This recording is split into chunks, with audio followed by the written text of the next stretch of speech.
crown their ass. But they are who we thought they were. And we let them off the hook. I'm a man. I'm 40. I'm not a kid. That's not true. So get your facts straight. What else do you want to know? Playoffs? Don't talk about playoffs. You kidding me? Playoffs? We couldn't do diddly poo offensively. I'm totally embarrassed and totally ashamed. We sucked. We talking about practice. If you call me Chris Everett to my face one more time, Chris?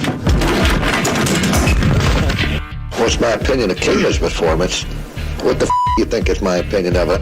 This is the Dan Dockett Show on 93.5 and 107.5. The Fan. Hey, good afternoon. This is the Dan Dockett Show. Colts, and more Colts. Colts draft is in. People seem pretty happy about it. I'm not going to lie. I am. I mean, I have no idea whether any of these guys are going to be any good. I think that at least, ladies and gentlemen, for once, on the surface, the Colts didn't screw it up. I mean, on the surface now, you need a wide receiver. You went and got the best wide receiver that was on the board at the time. Some people like him. Some people don't like him. Some people think he's really good. Some people give him a C. I don't know. Who cares what people think? As long as he fits and as long as he does what the Colts want him to do, then, hey, look, man, I'm all in on drafting a wide receiver that can maybe play a little bit. Got no idea if Alec Pierce is a great player. He's a second-round pick. He's 53rd overall. Third-round pick, 73rd pick, Jelani Woods. Good for him, man. You need a guy. I think you need a guy that can get down the field as a tight end. And frankly, I said this on the morning show, as a tight end, you have a real opportunity to come in and start on the Colts. I mean, let's be honest. I don't know, Mo Alley Cox, you guys like him because of the story, but he's not very good. He's just okay. He's fine. I mean, at the end of the day, you need somebody at the tight end position that can be a little bit dynamic. I think you need somebody at the tight end position that can get down the field. I think you need somebody at the tight end position that's a true tight end. I mean, Mo Alley Cox is a football player or a basketball player playing football. So, and he's gotten better, and obviously the Colts trust him and all that kind of stuff. But, I don't know. People say, freak athlete. Ain't nobody a freak athlete. Colts got nice athletic ability across the board. And the tight end from Youngstown State, Ogletree, athletic kid that, has a chance. Who knows? I mean, maybe he's a special teams guy, but I like the fact that they went out and did what we told them to do. Seriously, that's what I like. I like the fact that they did exactly what in the hell that we told them to do, which is get athletes that can get down the field and can make plays. That's what I want to see. I want to see guys that can get down the field and can make plays, period. And at the end of the day, if you don't have that, then I got nothing for you. But they did. And then they got a big old left tackle from Austria by way of Central Michigan. Ain't nothing wrong with that. There's nothing wrong with the Colts draft. I don't think it's the greatest draft. I don't know. Maybe it is. Who knows? Some have rated it an A. Some have rated it a C. Of course, the local media thinks it's the greatest thing ever. And we'll see. But I do think that they addressed what needed to be addressed, which is, guys that can go make plays down the field. And if you don't want to do that, then go play somewhere else. That's how I look at it, because that's exactly what the Colts need. Colts don't have playmakers. Maybe they do now. I'm not convinced. I'm not 1,000% convinced that the Pierce kid is the greatest, or isn't. I don't know. But I know this. His dad played at Northwestern. His mom was a volleyball player. They played with my boy Teddy Karras, so life is good. That's it. Life is good. But, now you got to go do it. It's like anything else. You get to a certain point when you haven't proven as a staff or as a GM that you can put together a team that's going to win you a ton of games. The jury's out until, in my world, you prove it. So that's the way I look at it. Terrific. Yay, rah. Love it. Go fight, win. And we'll break it all down. Sean Salisbury will join us as the week goes on. We'll get guys on and we'll get coaches on and we'll do all that kind of stuff. But let's just be honest. I mean, good draft. Perfect. They listen. I try to tell you all the time they listen. They should listen. How can you not listen to us? I mean, we're going to tell you exactly what's going on all the time. But the fact of the matter is, you got to go play now. Alec Pierce, good player. Let's go. The tight end has a chance to start. Supposedly, he's an athletic dude. He's a guy that can get down, a guy that can go play. The left tackle kid, Raisman, is a tough guy that, has a bit of nastiness to him. If he and Pryor can go ahead and, get it done. Guys say Nick Cross is a near-perfect fit for the middle-of-the-field scheme of Gus Bradley, but he played at Maryland, which means he hasn't been coached. But, hey, I'm all in on it, baby. I'm all in on it. 96 pick in the draft. Colts traded up to get this kid Nick Cross at the safety position. I'm good with it. The heck? Let's go. Middle-of-the-field closed-style defense. Yeah. This guy, Nick Cross, was a single high safety. Zach Hicks has a perfect Gus Bradley safety. Yeah, there you go. Yeah, everybody's the perfect in the world that we live in. Everybody's perfect. He's perfect for this defense. He's perfect for that. Okay. Now, can you play? That's the biggest question. Can you play?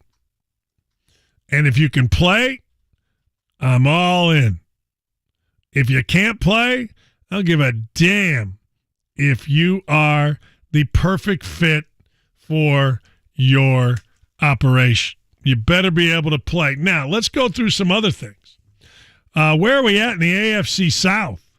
Like the AFC South, I don't blame us. We all should have celebrated when the pick of A.J. Brown got out of here. Hey, look, Tennessee and the Colts, I told you this before, there are three things that are going to happen. I think Indiana's going to be the favorite to win the Big Ten. I'm not going to say they're going to win the Big Ten because I don't know what's going to happen with injury in basketball. I think that the Colts are going to win the division in football, and I'm actually factoring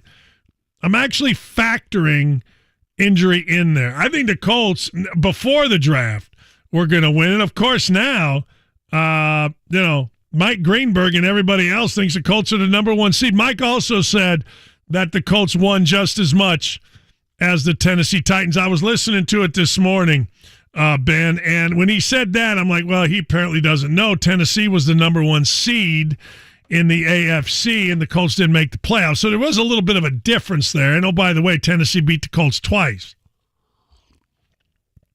So take that for what it's worth. But the truth of the matter is, when you look at what's going on here with Tennessee, you go, all right, Treylon Burks, is he any good? I don't know.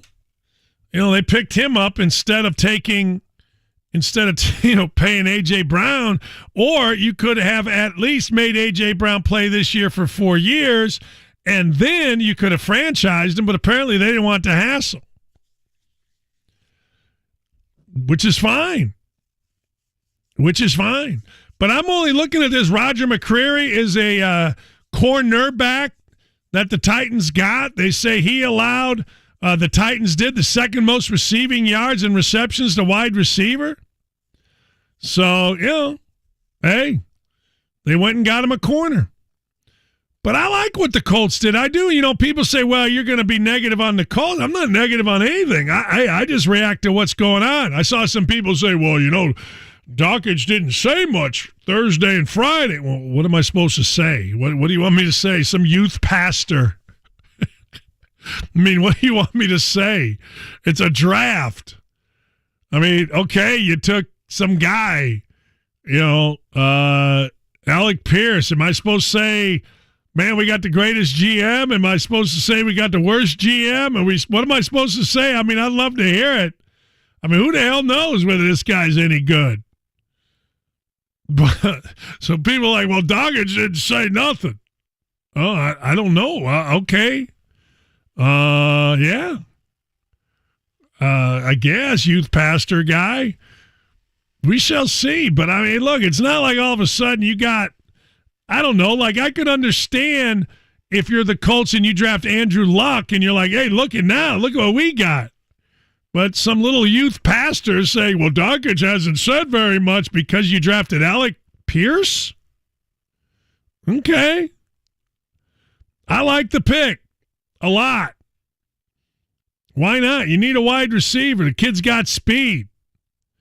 All I care about is the kid's got speed. That's it. That's it. That's what I like. Anything else than that, I don't care. Let's see here. He led all FBS players in receptions and yards on go routes. There you go. That's what I like. I like a guy that leads it on go routes, which means go. We'll figure it out later. I'm all in on that one. I'm all in. I'm big all in on that. Go routes. I want guys down the field. Get them going down the field. And, hey, look, I've said this before, and I think you all would agree, right? I mean, we got to get some guys, what do they call it? Taking the top off the defense. You got to take the top off the defense. And if you can take the top off the defense, then I'm your guy. If you're slow, like I'm not a Michael Pittman guy. I hope he can catch the ball. I hope he can get a first down or two. That's cool with me. But I'm not, hey, look, get it down the field. Get it to Tyreek Hill. Get it to whomever. Those are the guys that I like. And if this Pierce kid can do that, you go, man. Absolutely.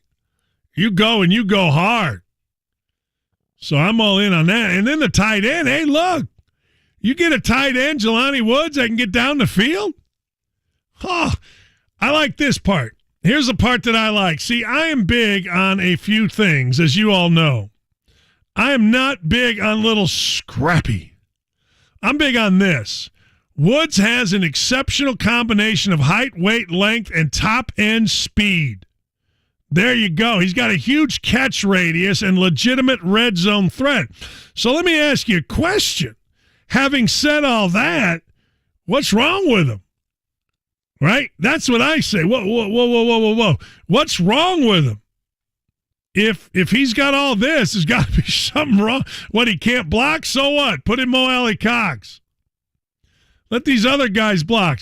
There are piano players and there are piano catchers. Right? Piano players and piano carriers. Be a piano player. Draft piano players. Don't draft piano carriers. Let Mo Alley Cox do that. You go deep, Jelani Woods. You go deep, baby. That's what I like. That's what I like a lot. That's my favorite thing. Give me some athletes that can get down the damn field. Let's do this the Kansas City Chiefs way. Let's get down the field. Let's get speed. Oh, wait a second. We got speed? Okay, let's get more speed. Whoa, we got enough speed. No. Let's get more. Wait, what? We think we got speed? Let's go. More. More. That's what I'm looking at. Hey, look, I'm not saying the Colts did a great job in the draft or a bad job in the draft. I'm just saying that they addressed needs. They did it with athletic ability, or at least certainly speed, and away you go. That's how I look at it. Now, I don't know how you all look at it, and I'd love to hear from you at 317-239-1070. I'd love to hear from you, but man, oh man. The draft seemed like it was all right. Hey, by the way, just to step away from the draft for just a second, worst beat ever was last night if you gamble. It was a 2-point spread, 1-point lead for the Warriors. And guess what? You got like the best free throw shooter in the world on the line, right? Like in the world, Klay Thompson, and he misses both. Like, come on. What are we doing? It's crazy. It was absolutely crazy. Not allowed to have that. Mike, what do you got?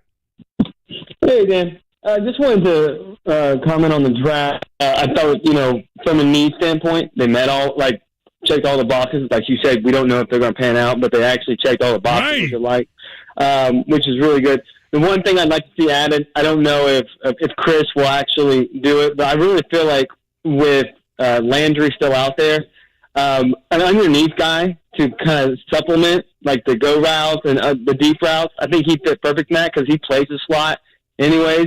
So I really feel talking about Jarvis Landry? Yeah. Oh, yeah, me too, man. And he's tough. He loves to block. I think he fit perfect. Kind of like how Reggie played at the end of his career, that slot, in and out. He just stick underneath, go the 8 to 10 route.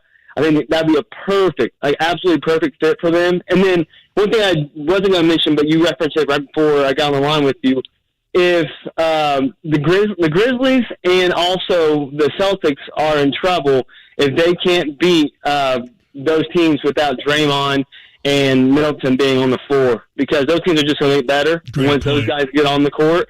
And if those 2 games yesterday were an indication of how the series is going to roll out. I mean, if those guys get back in this series, I think it could be like 4-1, possibly 4-2 for the Warriors and the Bucks. Appreciate it, man. You got it, man. Thank you for the call. I anticipate the Warriors winning in 5, maybe 6, maybe. Celtics, I think it is going to go a little deeper than that. But my God, anybody that doesn't think that Giannis, the Greek freak, isn't the best player in basketball, I don't know what to tell you. Luis, what do you got? Hey, man, I just wanted to comment on the draft. Of course, the media is already saying best draft ever. I don't know if that's true or not, but they're saying it's the best draft ever. But I thought we should have taken a shot at Malik Willis, man. He fell so far down, take a shot at him. But now the Tennessee Titans got him. We don't. If he doesn't pan out, that would have been That's going to be interesting, don't you think? I mean, everybody says the same thing. The clock is starting on Tannehill. The Colts had a chance. They must not have liked him enough. You're either a guy or you're not, right? Well, you'd think so, but honestly, I feel like Ballard is afraid to draft the quarterback before the 4th round. If it's in the first 3 rounds, he don't want him because he knows that it'll put an indictment out on him. Ding. You right about that. Dude, there are survivors, winners, and losers, and my man is a survivor. No question. If you draft a quarterback that early, guess what? Puts a lot of heat on you. Let me ask you this. I mean, it's an interesting draft from this perspective, Luis. You take a guy like, I don't know, you don't take a quarterback, and if one of these quarterbacks ends up okay, that might be a little bit of a problem. I don't know. I could be wrong. How will Colts feel like if all of a sudden Willis ends up beating their ass with the Tennessee Titans in the next year or two? Well, I think you probably feel, obviously he's not going to be Brady, but you feel like all the people that pass up on Brady. He had 10 Super Bowls, whooping your behind every single year. You feel dumb. Yeah, agree. Appreciate you, man. Thank you. No, I'm Alec Pierce over John Mechie. I'm a John Mechie guy. I am, but hey, look, let's go the other way. Let's say that, if you don't like, let's put it this way, if you don't like your quarterback, if you don't think, I had an NFL guy tell me this morning before my show about 8 o'clock, he said, look, you're either a franchise quarterback or you're not. And if you're not, I don't hear a lot of this. I don't hear a lot of, hey, we're going to develop a guy. You know what I mean? We're going to develop a guy. You don't hear that anymore. I think it's going to be interesting with this quarterback group to see if we still do develop guys. So, I don't know. I look at it and I go, well, okay, is Willis going to develop? Pickett is all right. Nobody knows more about Pickett than what Pittsburgh does. They literally, and I'm being literal about this, they walk in the same building. They literally work in the same building. The football office of the Pittsburgh Steelers is in the same building as the football office of the Pittsburgh Panthers. It's in the stadium. I mean, so, I don't know. They know more about him. They took him. It's not an uneducated guess. But look, I like what the Colts have done. I think this tight end is interesting. The other tight end is interesting, Oglesby, because he's athletic. I haven't even really gotten into the big kid yet. What's his name? Raisman, the kid from Central Michigan. If you think he was a purported earlier draft choice. Dan, you on speed and wide receivers. I want route runners and hands. Hey, that's fine. We got one of those, Gordon. I mean, hey, Pittman's pretty good at route running. Yeah, Jerry Rice played in the 80s, man. The game's a little different. Cooper Kupp, no question. So, I don't know. To me, anyway, when I see what's happening, I say good for the Colts. But again, I'm not, the local yokels here that are crowning everybody. Look, I get it. All the guys on ESPN, all the guys, some like them, some don't. I've seen a grade of C. I've actually saw on NFL.com the lowest grade for any team was the Colts. Who cares? I'll go either way with it. Doesn't matter to me. Matters that the Colts like him. I mean, this guy, Bernard Raymond from Austria, I don't know, looks pretty good to me. Big old kid, got a little bit of crazy in him. I like a little bit of crazy in him. Oh, you guys are, but give me a little bit of crazy. A little bit of crazy gets it done for you. A little bit of crazy at left tackle, big, strong dude. Ain't nothing wrong with him. Now, I don't know if he's a steal at a draft. I mean, that's all stuff that, you leave for other people. We leave that for whatever. I mean, I guess if I wanted better ratings, I would say that. They say he's a good run blocker, quick, powerful, got a nastiness about him, excellent upper body strength. You know what I mean? So there you go. He was a tight end. He moved to tackle a couple years ago. He's got to get a little better technique-wise. But, if he played tight end, he's probably got pretty good feet. Hopefully he ends up being a starter here. He's a third-round pick. Everybody tells me when you're a third-round pick, we want you to be a starter. So really, if you look at the Colts, I don't know. Looks like Alec Pierce should be a starter, third-round pick. Jelani Woods, second-round pick for Pierce. Third-round pick for Woods. Third-round pick for Raymond. I don't know. Cross should start at safety. It seems like everybody should start. I'm all in on it. I think the Colts are the favorite. In fact, you go to DraftKings, I don't know why you wouldn't put money down. It was plus money on the Colts as the favorite. So we'll see what happens. But I do think that in the AFC, and certainly the AFC Central, the Colts should be the favorite. I do. So, anyway, let's talk draft. 317-239-1070. That's the number, Dan. And Brugler said Pierce isn't ready because he can't run the route tree. Said he'll be the Colts' number 4 wide receiver coming into camp. Maybe. Again, I don't know. I just like the measurables on the kid. All right. Sean Salisbury at 1. Your phone calls all day. We'll be right back. The Mower Shop in Fishers featuring Spartan mowers. They have the perfect mower to fit any yard, any size, anytime. TheMowerShop.com and 317-849-9500. Cards issued by Celtic Bank, member FDIC. Are you the decision maker in your company? Consider this. For the first time in decades, there's a better option for a corporate card and spend management platform. Meet Ramp, the only corporate card and spend management system designed to help you spend less money so you can make more. Most corporate credit cards offer points as incentives, but those points amount to less than their worth in real cash value. Ramp's credit cards offer you cash back, real money in your pocket. Plus, you control who spends what with each vendor. And Ramp's software collects and verifies receipts automatically, which means you'll stop wasteful spending and close your books in hours instead of days. Businesses that use Ramp add up to 3.3% to their bottom line the first year. If you're a decision maker, adding Ramp could be one of the best decisions you've ever made.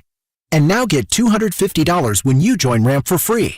Just go to ramp.com/sports. Ramp.com/sports. RAMP.com/sports.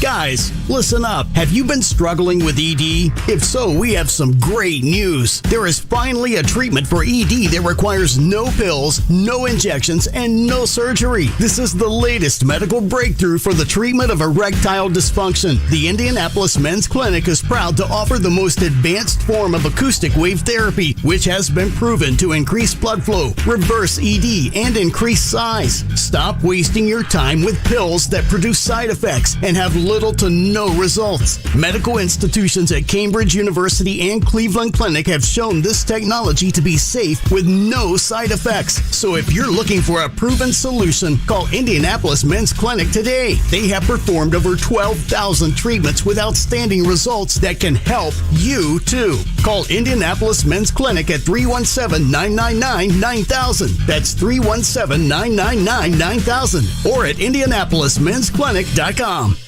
Hey, it's JMV at Ray's Trash Service. They're all about protecting the environment while bringing cost savings to you. Natural resources are going up in price, and landfill space is disappearing. So Ray's is committed to preserving the Hoosier environment and serving Central Indiana with efficient, cost-effective, and responsible waste removal and recycling solutions. They're one of the largest recyclers in the state of Indiana with customer rebates on paper, cardboard, and so much more. Visit raystrash.com to see how they can bring recycling solutions to your organization. Have you been lied to? Lied to by Washington politicians and the Wall Street propaganda machine? Financial authors Brett Skipper and Dennis Parrish from right here in Indianapolis want to give you a free copy of their new book, Crash Proof Wealth. Because according to Time Magazine, Wall Street's retirement plans and 401ks have failed millions of Americans. After seeing the last market crash over 39%, they said enough. And they've discovered a way to grow money potential double digits, reduce taxes dramatically, and when the next market crash hits, you lose nothing. Call the Spectrum Financial Group now to get a free copy of the book and talk to the authors personally to discover this little-known strategy to get potential double-digit growth during good years and never lose when the next stock market crash hits. Call 1-800-503-2828 to discover this asset that people like Walt Disney and JCPenney use to grow wealthy. They'll even cover shipping and handling, no credit card required. Call 1-800-503-2828. That's 1-800-503-2828. 1-800-503-2828. Hubler has it. Savings. Hubler has it. Choices. Hubler really does have it all. All of our pre-owned vehicles are Hubler Q certified, which include a 128-point vehicle inspection, a free Carfax vehicle history report, and 2 warranties. A 2-year, 100,000-mile powertrain warranty, and a 30-day, 1,000-mile comprehensive warranty. Visit any of our 13 locations today, or click drivehubler.com. Hubler has it all. Pay off your debt in 21 days or less and apply for your simple cash-out refinance today at thehomeloanexpert.com. NMLS number 1326241. On Wednesday, May 4th, the 500 Festival Kickoff to May kicks off on Monument Circle and starts the countdown to the Indy 500. Head to 1075thefan.com/events for all the details. It's Kevin and Query. I really thought if Desmond Ridder was on the clock, they were going to take him. But you kept saying, I think they were going down to Cincinnati to see somebody else. Chris Ballard entered this draft with the least amount of draft capital. He trades back, and then wide out, check. Tight end, check. And then left tackle, check. I think that is huge if you're looking in the here and now of helping Matt Ryan in 2022. Kevin and Query. Weekday mornings at 7. On 93.5 and 107.5. The Fan.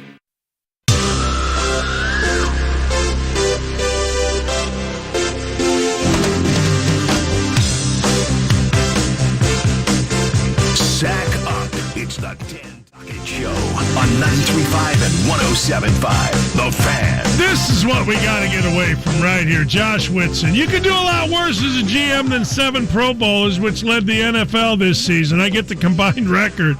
But a lot of teams in this league would take Ballard as their GM in a heartbeat. Yahoo! Oh, I mean, that's easy to say, but there's only 32 of those. And once you get the axe, I mean, look, and you don't have a winning record, you tell me who, Josh.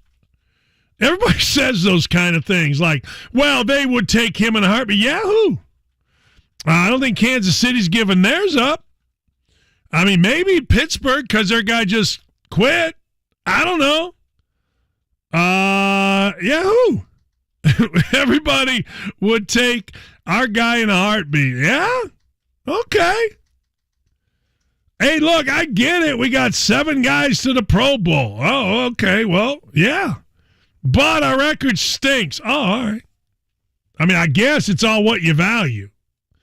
But that is the Indy way, man. That legitimately is the Indy way. And look, I think it's going to change this year because I don't think the AFC South did itself any favors in this draft. Look, obviously, when you look at the teams in the AFC South, of course Jacksonville's going to be better, right? I mean, they got to be. You know, they had the number 1 pick. I mean, come on. But I'm not convinced that anybody else really helped themselves, although I do like the John Mechie pick. I do. I like the Mechie pick of the Houston Texans. I like it a lot. I think it's great. I do. I think it's great. I really like that kid. I don't know why. I just do. I watched him play in person, and he jumped off the, what do guys say? He jumped off the charts at me, and I thought he was terrific. I did.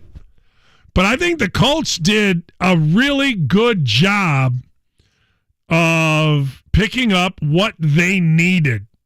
You know, the Pierce kid, if he can play, if he can do things that the wide receivers have to do. I'm not going to lie to you. I know you all love Reggie Wayne, but I worry about how he's going to be coached. I mean, is Reggie Wayne an actual coach, or is he just a guy that's going to talk about his experiences? I mean, I don't give a rat's ass about his experiences.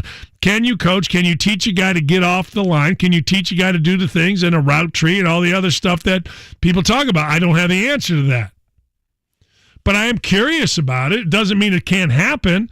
I'm curious whether or not a tight end can come in and be better than what the current tight ends are, because I always look at it this way.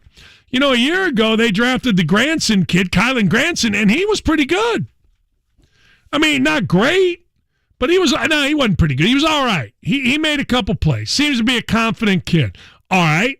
Should you be able to come in and be better than him? I don't know.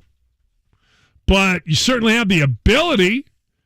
You know, I don't know. This Johnson kid played for 5 years, was great at the Senior Bowl. Eric Johnson from Missouri State. Here's the problem. He had 5 sacks in 48 games in his career as a rush guy. So he runs. He's got good long arms. We'll see. That's the one issue with him. All right? The other kid, Curtis Brooks, out of Cincinnati, they say he's pretty good against the run. Big old dude. Pretty good against the run. Ogletree, the kid out of Youngstown, he didn't put up big numbers, but again, he is one of those guys like what we saw last year, right? Out of the Strawn kid, you're betting on the come with him. You know, you're betting on, okay, we think he'll get better and better and better, but he's 6'7", 250 pounds. I mean, what the hell? See, I'm in on all this. I'm in on all this. Rodney Thomas, I mean, he's a guy that, I don't know, comes out of Yale. He had no grade from scouts, but he's betting he's pretty smart. I mean, that seems to me to be the case. I think he's pretty smart. So, you know what? I like the fact that they address. I like the fact that there's not a guy with a torn ACL. And you're saying, well, he's going to be back in a minute. No. There's no torn ACLs. There's no Hurricane Dio. There's none of that crap. Just go get some guys that can play. Go get some adults. And it feels like that's what they got. Phil, what do you got? Dan, always a great pleasure. Thanks for taking the call. You were talking about the draft grades. To me, Dan, and I wanted to get your thoughts, these draft grades right now are meaningless. I think you need a season, maybe 2, to judge. And I really wanted to get your thoughts because we've seen teams, and look at the Jets. In most of those cases, they got an A grade, but it's the Jets, right? So we'll have to see, how they do. But I'm just saying these draft grades, to me, you need a year or 2 to look at them. Always a pleasure, Dan. Thank you. Thank you. No. That's exactly right. That's exactly right. Look, the grades are based on these clowns and their mock drafts relative to where guys were taken. So if some clown has, I don't know, Pierce going in the 2nd round, the Colts get him in the 3rd round, that's an A, man. They got a guy who stayed a lot longer. You know what I mean? So that's the mock draft world. That's the world of the mock draft. That's it. And that's the world of the draft grade. Nobody, look, you're right, 2 years. I don't know, these quarterbacks. I mean, one of the things about quarterbacks, are there more guys that are failures when thrown right into the quarterback position than there are guys that fail once they've had a little seasoning and then they get a chance? I don't know the answer to that, but these quarterbacks this year are going to have a little bit of seasoning. They are. There's going to be a little bit of seasoning, and then we'll see. I don't know. But I'll tell you this much. I like what the Colts did. I do. I think what the Colts did was address needs and address it with athletic ability, and all I did was talk about this for how long. Hey, look, just give me some grown-ass men. I don't want to hear about your ACL. I don't want to hear about, well, he'll be ready in 2 years. I don't want to hear about any of it. Just give me some guys that can seemingly do it, and let's go. I'm with Calvin Fitch. Houston did have a decent draft. At least it seems like. I am a big fan of Mechie, but having said that, here's the deal. It all changes if Baker Mayfield goes there. Like, if I'm Houston, I'm trying to get Baker Mayfield today, tomorrow, the next day. Because I don't want to go into a season with only Davis Miles or Mills Davis or whatever the hell his name is. Nuh-uh. No. I want to go in with two guys. Davis Mills, they seem to like him. Sean Salisbury will talk about it. But, man, I would take a look at Baker Mayfield. And that's the one thing that's out there that's interesting, right? Sam Howell went to Carolina, so Baker Mayfield's out. Colts didn't do anything with their backup quarterback other than sign Jack Cohn, and Jack Cohn might be pretty good. Jack Cohn threw the ball pretty good. Hey, Dan Yahoo gave me a D grade for my fantasy league, and I won it. See? Yeah, I don't need Achilles. I don't need knee injuries. I don't need none of it. I don't want none of all this. You know what I want? I want dudes that are ready to play. The injuries will come along as we go. So, now, here's the deal. We talk about a couple of things. We talk about needing 2 years as a draft class, right? We just talked about it with Phil.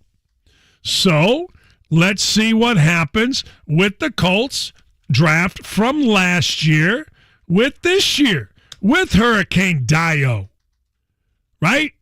I mean, let's see what happens with this guy. What about Kwity Paye? What about Kylen Granson? You know, when you look at the draft class, you got Kwity Paye, Hurricane Dio, Granson, Sean Davis got cut, Ellinger's the backup, Michael Strawn's a project, Will Freeze is a fill-in, which is not a bad fill-in for a 7th-round pick. So I'm kind of intrigued. You know, let's say that Kwity Paye can play. Let's say that Dio can play. Let's say that Granson can help. Well, you might be in business. I don't know. You might be athletic at the tight end. You know, obviously the trade for Ngabwe or whatever the hell his name is, you get the trade there, so you got another defensive end. Maybe you get Tyquan Lewis healthy, and maybe you got some depth at edge rusher that can go get something done. Now, you still need a left tackle, and maybe this big kid, Raymond, maybe he's the guy. I don't know. Maybe Pryor's good enough. I don't know. But we're going to find out, and you know what's going to happen. We're going to complain about it if it doesn't work, because that's what you do with left tackle. You know, how safety seems to be fixed pretty good. You know, between the I don't know. It seems like the Colts at safety. I mean, they just took a kid that they moved up for that they really like. I mean, that's helpful. Wide receiver, I still think is an issue. Now, it's, you know, Pierce is a good player. Everybody likes Pierce. He's 6'3", 8 touchdowns. You know. But, so you got Cross. Maybe, you know, you got Julian Blackmon coming back. We'll see, but I don't know. Seems like the Colts addressed what they need to address. I do believe it is all going to come down to the quarterback position. I do. I think it's going to still come down to that. Left tackle, cornerback. But damn, I mean, look, I tell you this all the time. I'm not anti anybody. I'm not anti Chris Ballard. I am pro Chris Ballard. big time pro Chris Ballard. But you got to win. And I like what he did here. I do. I don't grade drafts. I have no idea. People say, well, how do you grade this? I don't know. Who the hell can grade a draft? I mean, until they draft. Again, draft grades are basically if you've hurt a guy's feeling by not taking a guy that you thought should go earlier. So, I do know this, though. Don't complain about the SEC getting too much pub. 15 from Georgia, all-time record, breaking the record of 14 that a couple schools had, including LSU this past year. Right now, this year, they just had 14. 65 players last year, 65 players this year. I hate to say it, but the SEC kind of, I don't know, man, dominates. How about that? 15 players. Now, with all due respect, there's only 262. Ohio State in 2004 and LSU in 2020. And LSU went back and did it again. It's the 16th straight year, man, that the most draft choices have come out of the SEC. So somebody asked me, well, what'd you think about your boy Grigson's draft with the Vikings? I don't know. I know they got a Georgia defensive player, which tells me it's pretty good. And I agree with Dave Carroll. The Colts addressed all the team needs that they could in the draft. They did. I think they did as well addressing the needs as they could because they got a guy in a wide receiver that can get down the field. They got a tight end that can get down the field. They got big old strong crazy linemen that I like at left tackle. I mean, that's the issues. Maybe they could have gotten a corner. I don't know. But what the hell? Seriously. Ain't nothing wrong with that. And, ladies and gentlemen, don't forget, A.J. Brown's out of the league. That's a win-win right there. A.J. Brown gone. Hell, I think the Colts would have taken that. So there you go, ladies and gentlemen. A.J. Brown out. Get him out. That's right. We're going to talk draft all freaking day because I like it. Let's see what Jimmy's team did. Let's see if Jimmy likes his. Trent McDuffie. Ooh, they got Karlaftis and Jimmy got him a jersey. Sky Moore, what? Jimmy, do we like Sky Moore? I do like Sky Moore, yes. He fits perfect. I'm happy about it. Is he fast? He is fast. Gets good separation. Excited to see how he does in Kansas City. But you're right, Karlaftis is one of my favorites, though. They got a nice edge piece. Did you get a Sky Moore jersey? Did not, only one. Racist. It was a free coupon. I used it on day one, so what are you going to do? Ooh, Alec Pierce at 130. Look at us. All right. Sky Moore. See, hold on. Before we go to break, hold on. I haven't even really looked at this. All right, so you got long arms. Average speed. They took a safety with average speed, Byron Cook. Are we replacing Daniel Sorensen? Could be, Dan. Could be the... oh, no, Leo Chenal. Yep. He's pretty good, though. I thought he was good at Wisconsin. Like, I don't know nothing about linebackers from Wisconsin, but I remember that dude. That dude was good. Is he fast?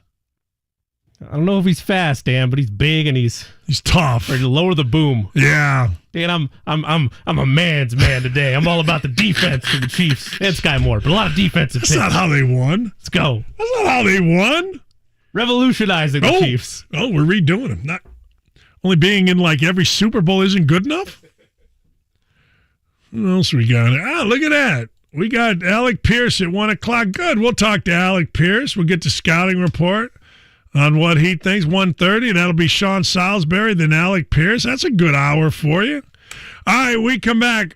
Jimmy, get ready because I don't know some of these guys. I'm gonna give you my sleepers that I gave this morning, and it has an Indiana/Purdue tint to it. But these are my sleepers from the draft, and you can clip this off, and then you're going to say Dakich is a frickin' genius. Start a new career with a job that keeps your community safe. The Marion County Sheriff, Carrie Forrestal, is hiring detention deputies to work in the brand new Community Justice Center. You'll supervise and guard offenders, making Marion County a better place to live. Starting pay begins at around $40,000 a year with a $5,000 signing bonus. Enjoy great benefits like complete health coverage and pension plan. Start your career as a detention deputy and earn the respect of your community. Apply today at joinmcso.indy.gov. Dan Dakich here for my friends at Michaelis. We've had more rain. That means, I don't know. But the truth, I know what it means. It means you better, if you have any kind of problem, if you have anything that needs waterproof, go to michaeliscorp.com or call 844-FIX-INDY. 844-FIX-INDY is the number to call. Why, you ask? I'll tell you why. Because water damage is the worst. Water damage causes all kind of problems, ladies and gentlemen, and you don't want it. You don't want that smoke, as the kids say. So get yourself to Michaelis. michaeliscorp.com. 844-FIX-INDY is the number to call, or go online at michaeliscorp.com. If something went flying off your house because of wind damage, flying into your house because of wind damage, a tree fell, same number, 844-FIX-INDY. Don't even mess around here. Don't mess around when it comes to your house. Michaelis Corp will come out. They will do you right. Anything waterproofed, any water damage, any wind damage, Michaelis, 844-FIX-INDY, or online at michaeliscorp.com. Big Joe here. Stay tuned for All American Heroes, a look at military history at the track, brought to you by HeroLoan.com. The VA loan is one of the best benefits of being in the military. The problem has been that most VA lenders don't really care about their customers or the level of service that they provide. At HeroLoan.com, we want to earn your business. We pay for the appraisal and can close your VA loan in as little as 14 days. Get the loan you deserve and apply online today at HeroLoan.com. The only way to VA. NMLS number 1326241.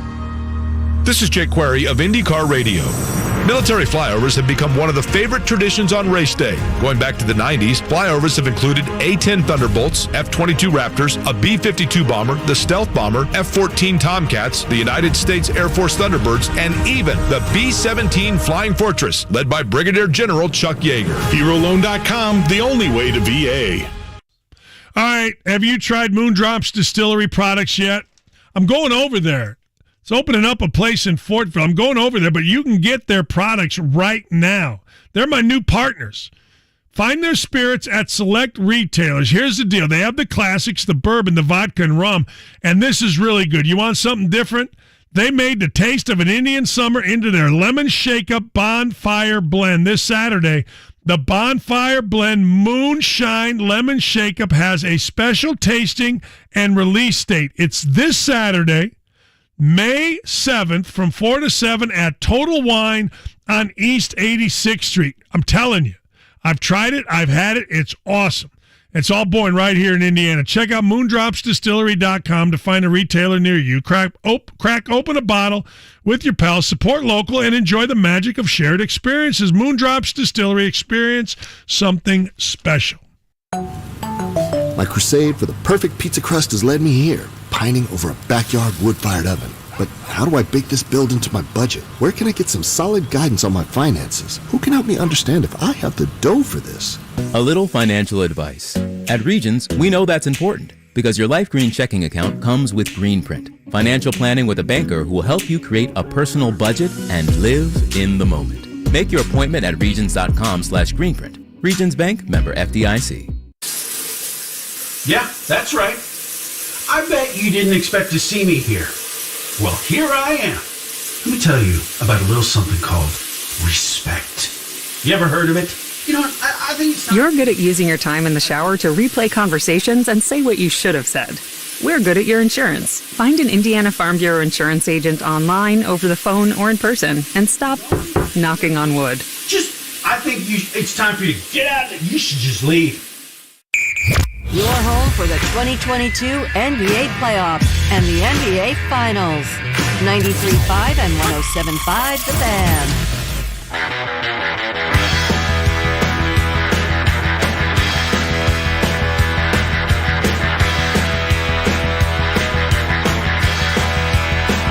It's the Dan Tockett Show, 93.5 and 107.5 The Fan. All right, I gave today 7 sleepers from this draft that I really like. Number 1 on the list is David Bell. I think David Bell is going to go into Cleveland, and I think he's going to be a starter by the time this is all said and done. He's a 99th pick in the draft.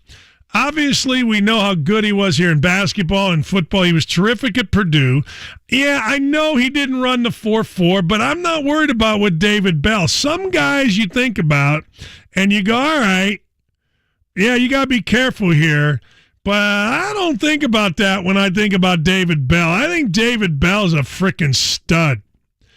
One of the other sleepers I gave is right here, Jelani Woods of the Colts. Look, how often is it that you get to step onto a team with a veteran quarterback who still, we think, has some time left and be the starter at tight end? Now, if you're going to tell me he's not going to be the starter, my question is who? You think Mo Alley Cox is going to be the starter? Or you think let me put it to you this way, regardless of who starts, you think Mo Alley Cox is going to have more targets than a guy who's a natural tight end like Jelani Woods? With Jack Doyle no longer here, maybe Kalen Granson is the guy. I don't know. But with the 73rd pick in the draft, and you pick up a guy like Jelani Woods, who has a chance to come in immediately and be the target at that position, I got to tell you, that's a hell of a pick. I'll give you another one. Malik Willis at number 86. I think Malik Willis at 86, a hell of a pickup. Look, I'm not saying he's going to start, but it does start the clock, as they say, on Tannehill. It does put a little heat on Tannehill. And here's the deal with Tannehill.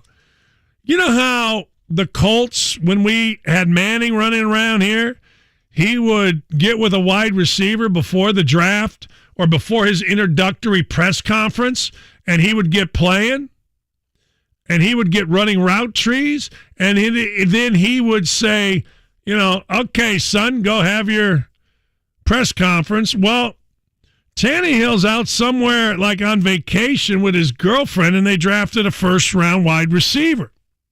It's not sitting great. You know what I mean? It's not sitting great. And so now you got a guy in here that, I don't know, has a lot of talent. Kind of a modern quarterback. Next guy's John Mechie. I've talked about him, 44th pick. That dude's going to the Texans. We'll talk to Sean Salisbury coming up here in a minute. I like his action. Next guy is a guy who was 156th pick, and it's Micah McFadden of the Giants. I think Micah McFadden's got a chance to stick with the Giants. He's one of those guys I feel like ends up making plays. Remember Zaire Franklin when we had his coach Dino Babers on the show when they drafted Zaire Franklin? He said, hey, look, Zaire's going to make the team. He's going to play special teams, and he's going to be a starter. And Dino Babers was absolutely right. Absolutely right. And the fact of the matter is, Dino Babers couldn't have been more right. The dude is, the dude's playing. He's going to get on the field. All right. The 80th pick in the draft. Greg Dulcich out of UCLA. Look, ICH, I'm all in on it, as you know. Greg Dulcich started out as a walk-on, 1 catch his first year, like 6 his second year, and then this past year he became a real guy, and I like those kind of guys a lot. And again, when I watched them play, them being UCLA, when I watched those guys play, he stood out to me. He's like, wow, all right. Whoa. That dude pops off the screen, gets down the field. Another guy I like, Purdue guy, Xander Horvath. Looks just like a little bit smaller Mike Allstott. He got hurt. He was drafted 260th by the Chargers. I like that kid. I don't know where he plays. Maybe he's an H-back. Maybe they use a fullback once in a while. Maybe he's a special teams guy. Maybe they move him to tight end and H-back and fullback. I don't know. But I'm going to be surprised, unless he's still hurt, I'm going to be surprised if Xander Horvath doesn't make the team. I wouldn't mind having that guy on the team. I wouldn't mind having that guy on the team even a little bit. All right, Jimmy, here's another guy. You tell me why this guy fell. Kyren Williams of Notre Dame. I loved Kyren Williams of Notre Dame. Why did he fall, or did he fall, to 164th? And I think he went to the perfect team on the Rams. Every time I watched that guy, he ran by everybody. I thought the same thing when I saw the Rams drafted him. I couldn't believe it was that late. I wish I had the answer. I don't know, but you're right. A perfect fit for him. Every time I watched him play, he ran by guys, and nobody catches him. I can't figure it out. What do you want in the running back? Surprises. Yeah, I don't know. That's one of the biggest surprises for me in the draft is that he lasted. Is he all a the kick way down. returner, punt returner? He didn't at Notre Dame. Not last year. That dude, every time I watched that dude, I thought he was like I thought he was on the field fast compared to everybody else fast. Does that make sense? Like he was football fast. All right, we're going to come back. We'll talk to Sean Salisbury about what he thinks the AFC South is next. The Ride with JMV. Tony Pauline, what do you think about David Bell? I think when you're running in the 4.6s and you don't have a very extensive route tree, it doesn't mean that you won't be a good NFL player. It just means that you're not going to be a big priority. You're not a hot commodity come draft day. And I think David Bell is going to have to do it the hard way, especially when you look at this year's draft. The Ride with JMV. Weekdays 3 to 6 on 93.5 and 107.5. The Fan. Every year, we try to buy Mom the perfect Mother's Day gift. And when you give her something from Cynthia's Hallmark, it really always turns out to be the perfect gift. It's Terry Stacy. First, pick up a Sentiment 17 by 23 inch tote for just $9.99. Get 20% off everything you can fit inside. Charcuterie boards are a really hot item, and Cynthia's has the best selection I've seen, starting at $25. Joy Bees are the cool, new, everyday footwear. They're soft and flexible. Lots of styles. Mom will love them. Lightweight kimonos with beautiful prints are perfect for mom's summer outings. For moms that love to entertain, can't go wrong with the Happy Everything collection from Mud Pie. Cynthia's Hallmark carries brands you know: Yeti, Pandora, Ronaldo designer jewelry, Nora Fleming, Willow Tree, and Mother's Day favorites she'll love from Vera Bradley. For the best Mother's Day gifts and graduation gifts, check out locally owned Cynthia's Hallmark, 116th in Allisonville Road, 116th in Brooks School Road, 96th in Lantern Road in Fishers, and in Greenfield. All right, it's playoff hockey time, baby, and Bet Rivers has a special offer through the entire NHL playoffs. Throughout the playoffs, place 3 same-game parlays of $100 or $10 or more on each round and receive a $10 free bet at the conclusion of each round. Think of it as a betting hat trick. Terms and conditions apply. See site for details. Create your ideal combo with same-game parlays on the BetRiver app or at BetRivers.com. Throughout the playoffs, place 3 same-game parlays of $10 or more on each round and receive a $10 free bet at the conclusion of each round. Must be 21 or older. Located in Indiana. Gambling problem 1-800-9-WITH-IT. Jake Query here. Recently I returned to college to finish my degree, and I encourage you to join me. Whether you're like me and life simply got in the way, or you never went to college at all, Indiana offers financial assistance for those ready to move forward. If I can do it, I know you can too. If you're looking for a better job or doing it for your family, Indiana has grants to pay for over 150 certificates in high-wage industries. You're sure to find a tuition-free option that fits you. To apply, visit nextleveljobs.org today. Sponsored by the Indiana Commission for Higher Education. That's nextleveljobs.org. Golfers, you're invited to make the short trip to experience Antler Point Golf Course in Rushville. Antler Point is under new ownership and just underwent renovations and is ready for you to experience this spring. Weekday specials, senior specials, and affordable weekends, 18 or 9 holes. AntlerPointGolf.com is less than an hour from Indy. You want to play more golf in 2022? Give Antler Point Golf Course in Rushville a swing.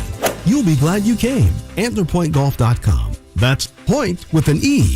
See you soon.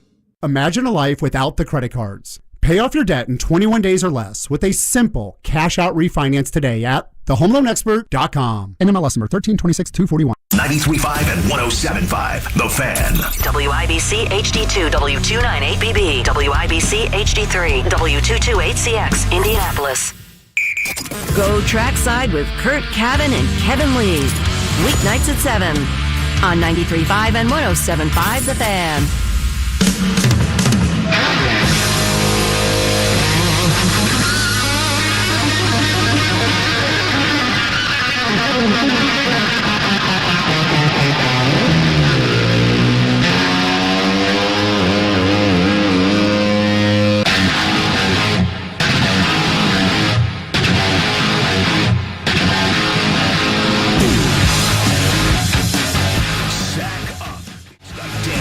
Show on 93.5 and 107.5 The Fan. Let's get right to it. John Mechie to the Texans, Sean Salisbury. Me likey, John Mechie. I'm not mad at the Colts either. I think the Colts did fine.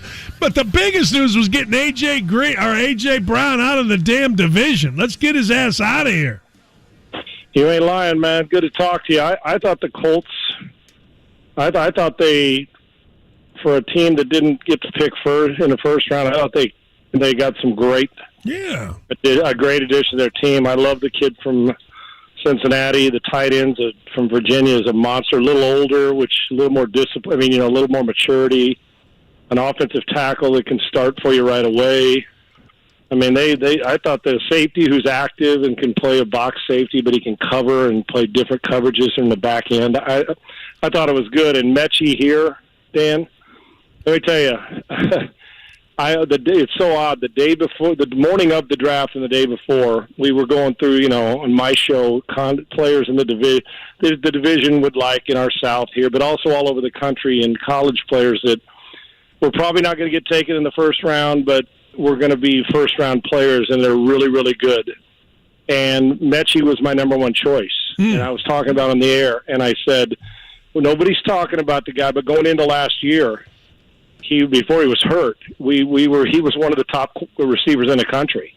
And, we forget because Alabama keeps rolling dudes out on a regular basis. But this guy, I love the way he played, and I was begging for it. And when they drafted him in the second round, I was elated. I think he's I think he's going to start if he's healthy. Whenever he's healthy, he'll be on the field because he's been coached well. So, yeah, and then getting A.J. Brown out of the division is a good thing. Let the NFC East handle that and deal with him. So I thought both the Colts and the Texans did a hell of a job with the Texans with their 2 first-round picks. And, even Jacksonville, a little more risky because Trayvon Walker's either going to be a monster or he's going to be, if he's not a monster, then you don't pick the guy first. But I know there's all the ability he has, but there's some ifs on production. And I'm anxious to see what guy we get because if he hits on how they feel about him, he's gonna wreck the division. But if he's as productive or the productivity he had in college with about 80 million great defensive players, then you're just going to get a solid player and a good player, but not the first pick of the draft player. So I'm anxious to see how that works out. But I thought they had a good draft too. It was an interesting AFC South, but a chaotic draft, which I liked. Let's stay in the South real quick here, Sean. What did you think of Malik Willis, third round? Everybody says that puts the clock on Tannehill. You buying that? Not yet, but if Tannehill, the reason why is because people's last impression of Tannehill was a 3-pick game against Cincinnati, and to where he looked as if and that was even with Derrick Henry. I think that was Henry's first start back after all the missing. When he missed, I think that was his first game back, if I'm not mistaken. It may have been maybe one before then, but where he had Derrick Henry and still, wasn't able to throw the ball around like he expected. He threw the ball to the wrong team, but he's been a good player. We've talked about he's been a good player. I'm not a big, oh my gosh, panic overnight because even though they were the 1 seed going in, that he's a horrible player. Listen, Tannehill's a solid player, and he's got him. He's helped put him in a position, but he's good when guys around him are really good. He can't carry a team, load him up by himself and say, I'm going to throw 42 times, and that's the way it's going to be. He needs play action, he needs run game, and he needs the threat of it. Listen, if Malik Willis was that big a threat right now, he'd been taken in the first round. I think Willis is a good player. I think he's got – listen, when you look at just raw ability, now you got to, in some big games against some tougher competition, it gets a little tougher, and he can throw it now. There is no question about the fact that he can throw it, but the next level is different. The next level of how windows open and close and the way these guys, when defensive ends can run you down. I think he's a good player. I wouldn't have touched one in the first 15 picks. None of them. I said it, and I said it loud and clear. I would not have taken one in the first 10 picks. Now, some desperate team you thought, but I didn't. On my little first top 10 mock draft, I didn't have Carolina taking him either. And so it did not surprise me that one guy, I thought it would be a couple more just because of desperation, like maybe Seattle, somewhere else later in the draft, and a couple teams. But I did not think later in the first round, I don't think any of them change a franchise around in a year. Now, and in the case of, depending on if Darnold can hold it from Corral and if Tannehill or how a good Kenny Pickett and Mitch Trubisky, there's some question marks in front of three of those guys, and even Desmond Ridder, who's getting trying to get, Marcus Mariota's trying to get a redo in his career as a starting quarterback. So all four of them are there in case, but all four guys in front of them have been in the league for a minute and have a chance to revitalize their careers. Think about it. Mm-hmm. Other than Tannehill, who already revitalized his, the other three dudes are in a revitalization mode, in Trubisky, Darnold, and Mariota. So there is a chance, but if you said over under 10 starts for these four quarterbacks combined that were the first four quarterbacks taken, I'd take the under. As a rookie, I'm talking about. Yeah. And I'm talking about combined. I don't think you're going to get much out of him, but I think Willis is a supremely talented guy, and he's probably pissed that he went that late, and that can be a good thing. But, Your Honor, you got a chance now on a roster, and if Tannehill folds up his tent and goes home, forget it. But every day you got to compete as a quarterback, and especially if you're a guy who's not one of the elite ones, you got to battle. Look at Wentz comes over here. Everybody thinks he's going to turn his career around. Has 1 year, played pretty well. Now he's out, and they got another guy in who's pushing the end of his career, and people think it's an upgrade. So I think I would not have taken one about where Kenny Pickett went's about right. In that situation, whoever it was in the 20, but I wouldn't have. I don't think there's a franchise change early. Now, 3 years from now, they can all develop. I'm talking about immediately. I wouldn't have touched one of them in the first 15 picks. I'm put it this way: I wouldn't have been that desperate. There's too many good players out there to have to reach for a quarterback that is not going to really help you as a rookie, more than likely. Is there any talk in Houston about Baker Mayfield? Very minimal. Very minimal. It's not. You'll get a crowd that says, "Oh, hell no." You'll get the other crowd that says, "There's no way that's happening," meaning because the front they're not going to do it. Mm-hmm. And then there's the Davis Mills that people think Mills can play. And I'm always about, now in this situation, I think Mills is going to be a player too. I think he's got some game, but got to have some players, and they did a nice job in the draft getting him some. But they're young, and he's got Cooks and some decent weapons, but they're still if they get to 7 wins this year, they ought to, there's 8 wins out of that. They'd be doubling their wins, and they'd be huge. But he can play, but I'm a big guy in competition. If I thought Baker Mayfield could help the roster in Houston, I think he can. The problem is, how do you create competition?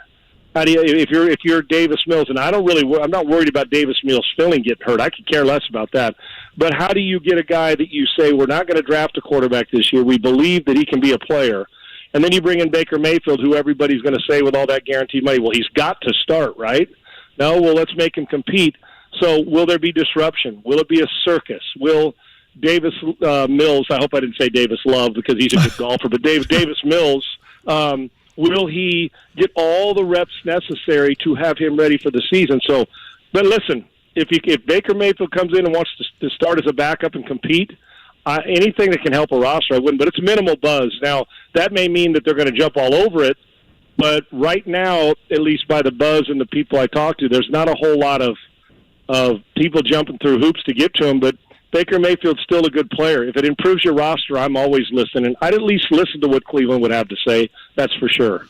When you look, let's go back to where you're at. Sean Salisbury, nice enough to join us, courtesy of the Mower Shop right here in Fishers. Go see Paul at the Mower Shop.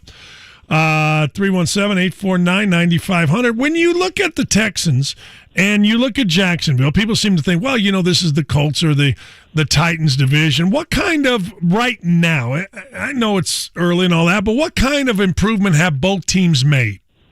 Well, I think you're talking about the Colts in Tennessee or the Jacksonville and Texans. And the Texans. Yeah, I do believe still both those rosters, Tennessee and the Colts, are better. I do believe the Colts got better. Now the production on the perimeter has got to increase. And with the Tennessee, losing A.J. Brown's big. Who's going to step up? Is it going to be Burks, a rookie? And can they do something when their run game doesn't work? Because defensively they've gotten better. Still two better rosters. But for me, Jack, I think both teams are improved. I honestly, I can tell you this, just from going in offensively and just from the structure, the way they'll do things with Doug Peterson, that's going to improve. And regardless how people feel about the Urban Meyer situation, not some support him and some don't. He's been one hell of a coach in the college level. There are some that I've heard that talk, well, it's going to be a more peaceful in the building, whatever that means, Dan. I don't know what that means other than you got to win, right, wherever the comfortability lies. But Doug Peterson's a Super Bowl champion.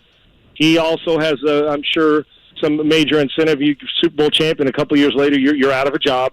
But he's very innovative, and he comes from was taught well by Andy Reid. So I think with the players they've added and addressing certain, I would have probably drafted an offensive lineman, a little more sure pick for me, like Laquanu or Evan Neal.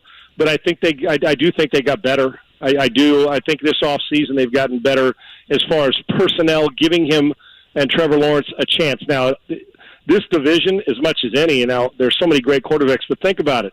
If Matt Ryan if he gets hurt or Tannehill goes out, you got a rookie there. If Davis Mills, it's Kyle Allen right now. If Matt Ryan, what is it? Ellinger right now still in Indy. Yeah. Ellinger, and then with Jacksonville, well, you've got Trevor Lawrence and then Hope. I mean, you got just a wing and a prayer behind him. So, and I know you can say that about a lot of teams, but there are some teams that can protect themselves, that can win without the quarterback playing great. But in this division, man, it hinges a lot on that and defense and some health with those guys. So I do think Jacksonville and the Texans have gotten better. I don't think it's a bye week. I think you'd be making a major mistake if people. I can tell you this: I don't believe that Jacksonville or the Texans will be picking first or second in the draft next year.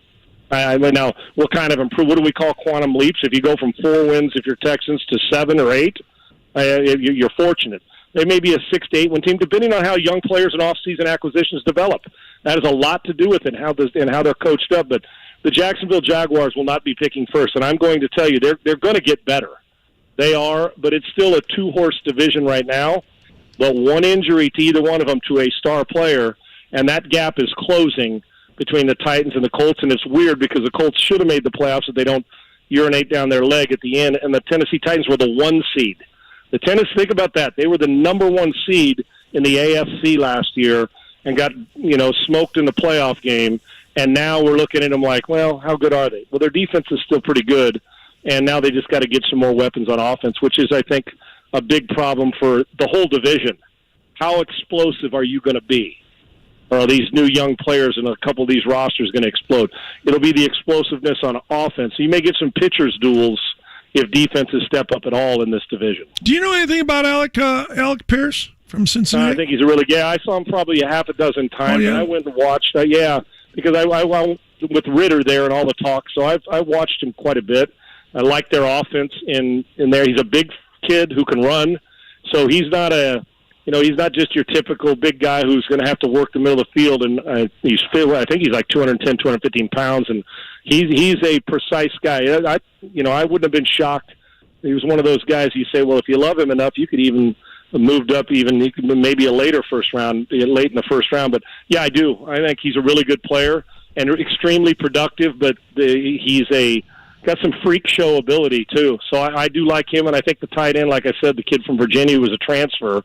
I think he's a really good player, too.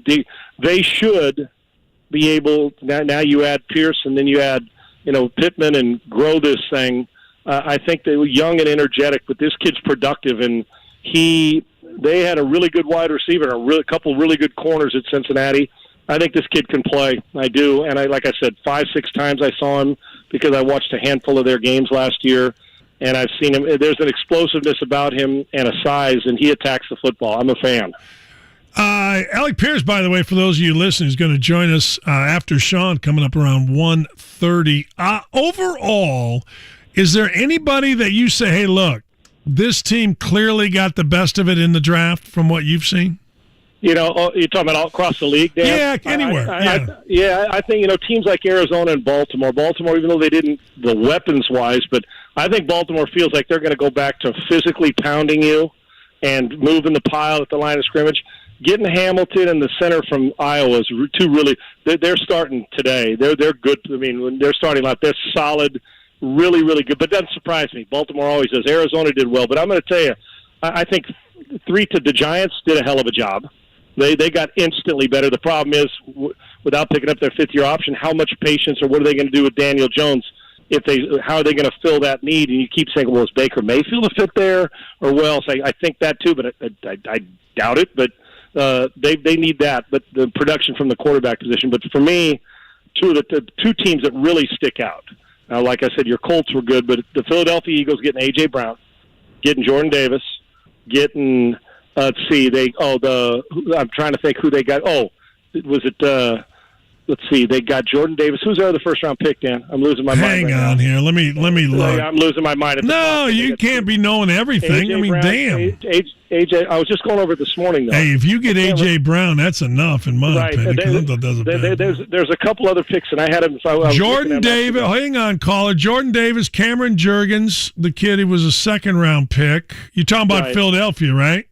Right, yeah. It was Jordan Davis. Adding Jordan Davis and Brown along with Devontae Smith, you've already got better, and we'll see if Jalen Hurts can. But to me, the team that I thought now they got a ways to go, but that I thought was phenomenal. Think about this now. You get Sauce Gardner of the Jets. He's a starter.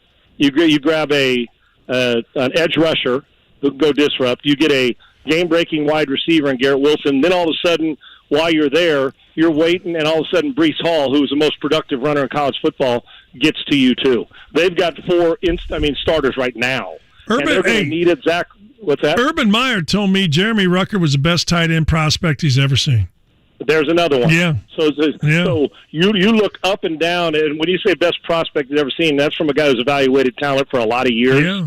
They are loaded with it now. They're going to need it. Zach Wilson's got to elevate his game, but the way Robert Saleh calls defense with LaFleur on offense, and Hall is a great space guy and overly productive, and you've got a shutdown corner who's probably the best they've drafted since Revis was in town, and you add a guy that can go get the quarterback, and you also add a guy that can spread the field. I don't know what's not to like. To me, the Jets are at the top. People don't want to give them credit because they're not going to win a lot of games, but they're building something, and those first four picks are as good as any first four picks that happened over the weekend. Yeah, it's interesting. I always feel like, you mentioned the Ravens, I always feel like whoever plays in those uniforms plays well. You know what I mean? Yeah. I just feel that way. And it doesn't matter who it is. And right. Sometimes, like you say, well, watch this now. Here's what's going to, I think about Matt Burke and guys who play there. You watch, I think it's Linderman, how it's pronounced, the center from Iowa. And he's your typical plug him in, grinder, move protections, direct the line where they're supposed to go, and come see me in a decade when he's not the center, and he decided when he's 33. And then you get the safety. You're going to put him back there. He's a great football IQ. Even though he didn't run a great 40 time, he seems to not lose anything in pads. He's got incredible anticipation. They can be versatile with him because he can play high. He can come down in the box and play. And he's just a playmaking Jesse, a football playing Jesse. You're right. It doesn't matter with them. And even if you're a guy, you say, well, in the fourth, they got this guy. And next thing you know, he's on the roster and it's 8 years in. I mean, it is. That's unbelievable. Really, over the last 10 to 15 years. Even when Ozzie leaves and he's a consultant, the next guy, it's like over the last 15 years or 20 years, if you want to just go on consistency of guys making rosters and impacting, now the data may say something different, but to my naked eye and listening and watching and production in the NFL, those guys rarely miss. They rarely miss.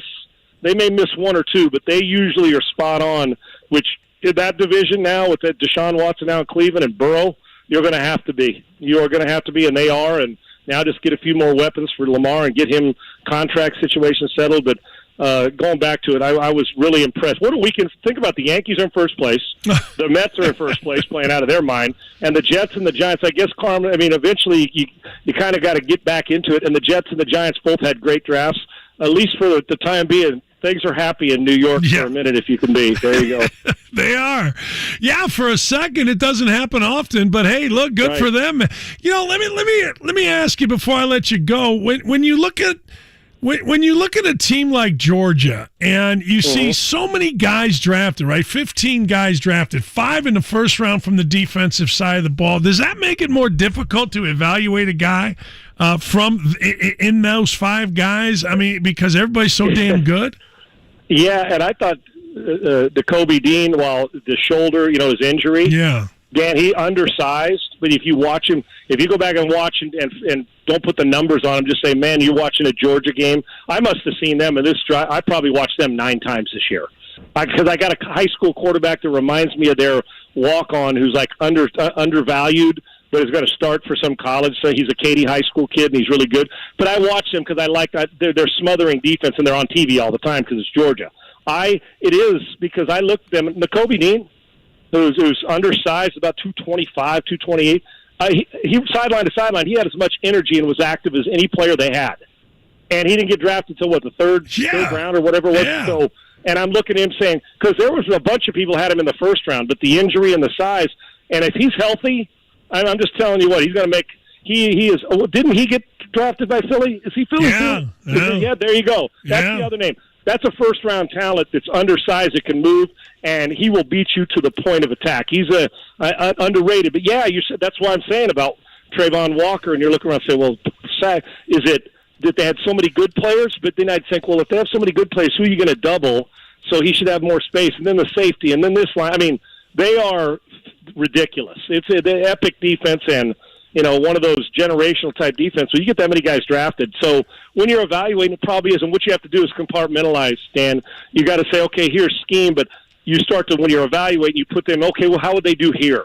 How would he do here if he's playing the best tackle? How would he do here if he's got to cover in space? So you get away from, how good they are, and you probably don't have to cover as much space because if you miss, the next cat's right there to clean up your stuff when you're playing at Georgia. But you have to compartmentalize because that defense, hell, the way you look at them, and sometimes you couldn't, trying to score on them was hell. But, yeah, it's tough to evaluate, but you got to watch each guy. And the way I do it when it's like that is, all right, how would this receiver or this safety or this middle linebacker fit in if there was 2 guys, and just watch him play kind of in a vacuum, and then you apply them to how they do in their own scheme, and off the charts, 5 defense. I mean, it's stupid. It's stupid to have that many, and quite frankly, probably could have had a couple more if you wanted to take a chance. And what happens when you get a run on them, everybody says, well, they're coached well, they know how to win, and they swarm and they tackle, and they're all explosive.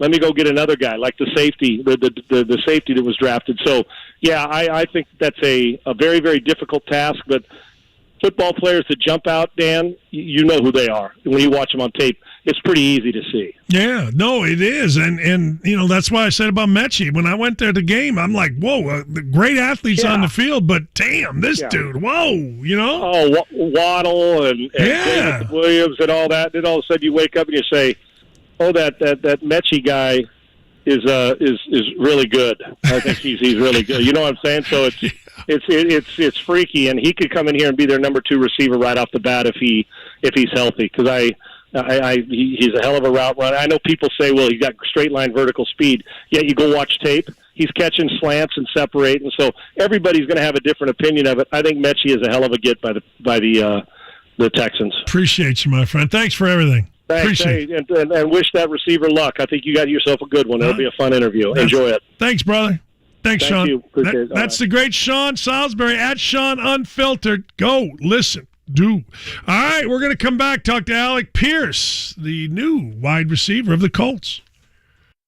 Hi guys, it's Andrew with Pine Grove Medical Clinic. Is erectile dysfunction damaging your relationship? Are you sick of the pill and all the side effects? Well, welcome to the future. We have a major medical breakthrough. Pine Grove Medical Clinic uses the most advanced form of wave therapy. Backed by 60 clinical studies, our technology uses pressure waves to repair and open up blood vessels. We've helped countless men get rid of their ED. But what is the true end result? Their relationship, even their lives, improve drastically. If you're ready to regain your love life, call us right now, and not only will the assessment and ultrasound be free, we'll also give you a gift that produces immediate results in the bedroom. It almost never fails. This is worth $550, and it's free to callers right now. 317-552-1111. That's 317-552-1111. Put a stop to your erectile dysfunction and experience what I call the happiness ripple effect. Call Pine Grove Medical Clinic now. 317-552-1111. Your neighbor Mark loves spring in Indy, but he hates to paint. So he called Rhino Shield. It's a two-story home built in 1992. Around 2001, looking at needing to paint, I heard a radio ad, with Rhino Shield, you won't have to paint again for another 25 years. That's because Rhino Shield's not paint, it's better. They're very professional. We had everything done. Everything that would typically be painted on a house was done, and it was very fast. All right, Indy, get the 25-year guaranteed protection of Rhino Shield right now for 15% off the regular price. It was done in 2001 and still going strong. From what I've seen on our home, they can easily offer a 25-year guarantee and not worry about it. Here's owner Shane Smith. This offer is limited, so call me at 888-RHINO-41. That's 888-RHINO-41. Don't paint. Don't vinyl. Go Rhino. Don't paint. Don't vinyl. Go Rhino Shield. Never paint your house again. Rhino Shield. Jake Query here. Recently I returned to college to finish my degree, and I encourage you to join me. Whether you're like me and life simply got in the way, or you never went to college at all, Indiana offers financial assistance for those ready to move forward. If I can do it, I know you can too. If you're looking for a better job or doing it for your family, Indiana has grants to pay for over 150 certificates in high-wage industries. You're sure to find a tuition-free option that fits you. To apply, visit nextleveljobs.org today. Sponsored by the Indiana Commission for Higher Education. That's nextleveljobs.org. Hubler has it, savings. Hubler has it, choices. Hubler really does have it all. All of our pre-owned vehicles are Hubler Q certified, which include a 128-point vehicle inspection, a free Carfax vehicle history report, and 2 warranties. A 2-year, 100,000-mile powertrain warranty, and a 30-day, 1,000-mile comprehensive warranty. Visit any of our 13 locations today, or click drivehubler.com. Hubler has it all. You need a lawn care pro and a pest control pro. You can have both in one guy. DoMyOwn.com will help you get there with pro products, pro knowledge, and pro support. DoMyOwn.com for the pro in you. The Indiana Golden Glove Boxing Tournament is back, and we are giving away free tickets. Keep an eye out on our 107.5 The Fan Facebook page for a Comment to Win social post every Wednesday. The Colts wasted a little time in the 2022 NFL Draft. The players have been picked. Alex, Chris Ballard with the Colts. Welcome to Indy, man. We're going to pick you right here. Alec Pierce makes the drive up I-74. The puzzle is coming together. Taking care of their biggest need. That would be wide receiver. We've got a lot to talk about between now and September. He is a big play receiver. Breakdown and analysis of this year's picks all week long. So Matt Ryan gets a weapon. On air and online at 1075thefan.com.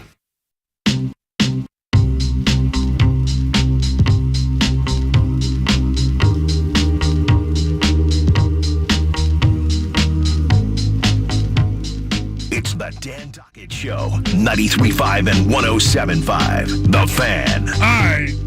So the new wide receiver of the Colts' name is Alec Pierce. He went to Cincinnati. He's from Illinois. This is disgusting, Alec. All right. So I'm reading about you, right? So you decide, all right, I'm a great, football player. I'm going to go to Cincinnati. And then, okay, I'm going to win the boys volleyball state championship with my high school. And then in high school, screw it, I'm going to run track. And you're going to go win a state championship in that. What is wrong with you? What do you do poorly? What's your problem? What's the worst thing about you? What do you not do well? I don't know. Oh, boy. That's a great question. I know. You cook? I cannot cook. That's one thing I was trying to work on a little bit, down. Yeah. This past few months, now that I'm out of college, not eating, at the cafeteria all the time. Just trying to work on it a little bit, but I still have a lot of improvement to do on that. So, all right. Yeah, that's something I can't do. All right. Well, your dad played with a good friend of mine, Teddy Karras, at Northwestern. So we've done as much research as we can. One of your brothers played hoops at. Oh, wait a second. Your brother's Justin? Yeah. Oh, hell, whoa. He went to North Carolina, played his fifth year at North Carolina. Am I right about this? Yes, he did. Fourth year, yeah. Okay, no kidding. Good for you. All right, Colts draft you. Everybody here thought they were driving down to Cincinnati to go see your quarterback. I'm sure they did. You had a lot of talk with the Colts, or did this come as a bit of a surprise? I mean, we had that workout with them, and it was the workout went well, and I thought it just meshed well with the coaches. They were really impressed. I got a call from the GM after the workout, so that left me with a good feeling about it. But I definitely had kind of my sights on maybe 5 to 10 teams that I thought realistically would be looking hard to pick me, and the Colts were definitely one of them. Alec, when you look at the Colts and you get a chance to go with Matt Ryan, what'd you think once you got picked and you settled down and you kind of read the situation? What'd you think? I was super excited. I just thought it was a great opportunity. They're a very storied franchise, had a lot of success in the past. And then they also got just the team they have right now. They had all the pieces. They had a really good team last year. Just fell short of the playoffs.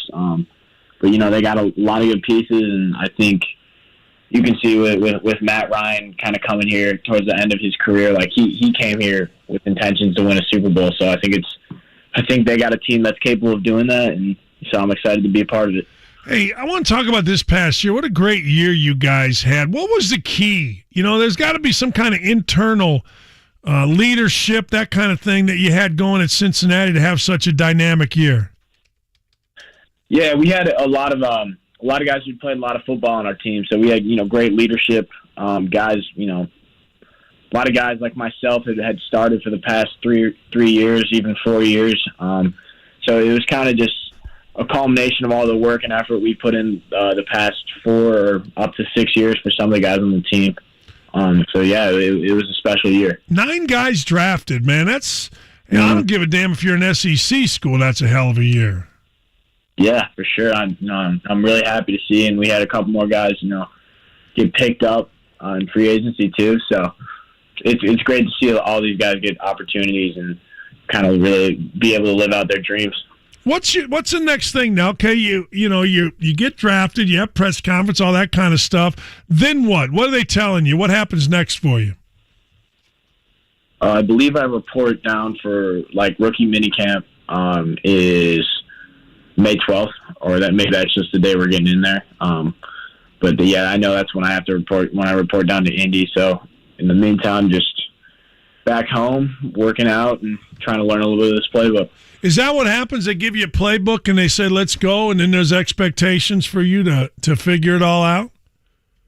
Yeah, that's what I was in Indy on Saturday night doing media, and they handed me a playbook. They handed me the iPad with the playbook on it on the way out. So I've looked into a little bit. There's a lot I might have to make a call to someone and kind of ask them what the best way is to approach it, because it's massive. So there's going to When you look at it, are there any similarities between what you did in college and what you saw on that iPad? Oh yeah, there's a lot of similarities. We ran a pretty pro style offense, so a lot of the formations look very similar. I guess the playbook really had a bunch of everything in it. So yeah. Alec Pierce joins us courtesy of the Mower Shop. Mower Shop introduces Spartan mowers, a perfect mower to fit any yard, any size, any time. Hey, you are one of those guys that, and again, I joked about it to start, but athletically, you were a triple jumper, which takes a hell of an athletic ability. Your 40 time. What's your strength as you look at yourself in self-evaluation? What's your strength as a wide receiver? I'd say my athleticism and my ball skills, being able to, combining those really just makes up for a great catch radius. I'm a bigger guy, got long arms. I can jump really well. And then playing all those sports growing up, ball especially, and basketball really helped, I think, my ability to, have body control and go up and get the ball and adjust to it and catch it at its highest point. So That's what I'd say my greatest strengths are. They all kind of come from athleticism. How do you practice ball skills in the air? Like, what do you do? I just say repetition in practice. Like we would go hard every day in practice. So I got a million reps in camp against very good players. As you've seen Cincinnati, we had multiple cornerbacks drafted this year. So got reps against pro players every day. And when the ball's up in the air, we always competing like it was a game. Did you kick the hell out of Sauce every game, every practice? I mean, yeah, I tried to. We had our days. I'd win some days, he'd win the other days. But yeah, we had great battles, and I think we both made each other better players. Is this true? Were you working out in a high school all-star game as a linebacker?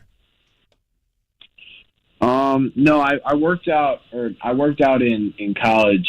After my freshman year, for the bull practices, I played linebacker for like the bull practices, like 15 practices. Were you ever going to actually play linebacker? Yeah, I had to make a decision. And fortunately for my career and me, the receiver coach at the time, he left. So that kind of gave me an opportunity to think it through. They asked me if I wanted to, because I was doing all right at linebacker. It would have been a long journey. I would have gained a lot of weight, but I was showing some promise there. So they were going to give me a try there, but I told them that once the receiver coach left, I kind of told them, I was like, they asked me what I wanted to do, and receiver was really where my heart was at. So I was like, well, I'll give this new coach a try, see if he likes my game, and if not, I'll come back to linebacker, but never got a chance to go back. So the receiver coach was a jackass, the one that left. We got to get rid of him.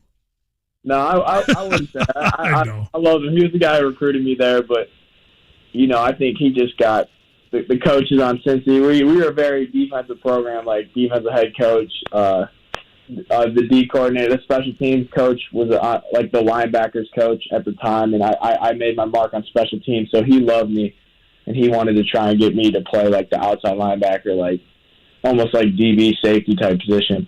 Yeah, because your career when you get to Cincinnati, you play all special teams, right? As a true freshman, you don't redshirt, right? I mean, you came in, played only 4 games, and then that guy leaves, new coach comes in. Next thing you know, you got 36 catches, you're averaging 18 yards a catch, and away we go. Yeah, exactly. Last thing before I let you go, Alec Pierce joins us. And when you get injured, like you got injured, right? You had a knee injury your junior year. You got no problem with that, I assume, right? You're all good with that? Yeah, I'm all good, healthy.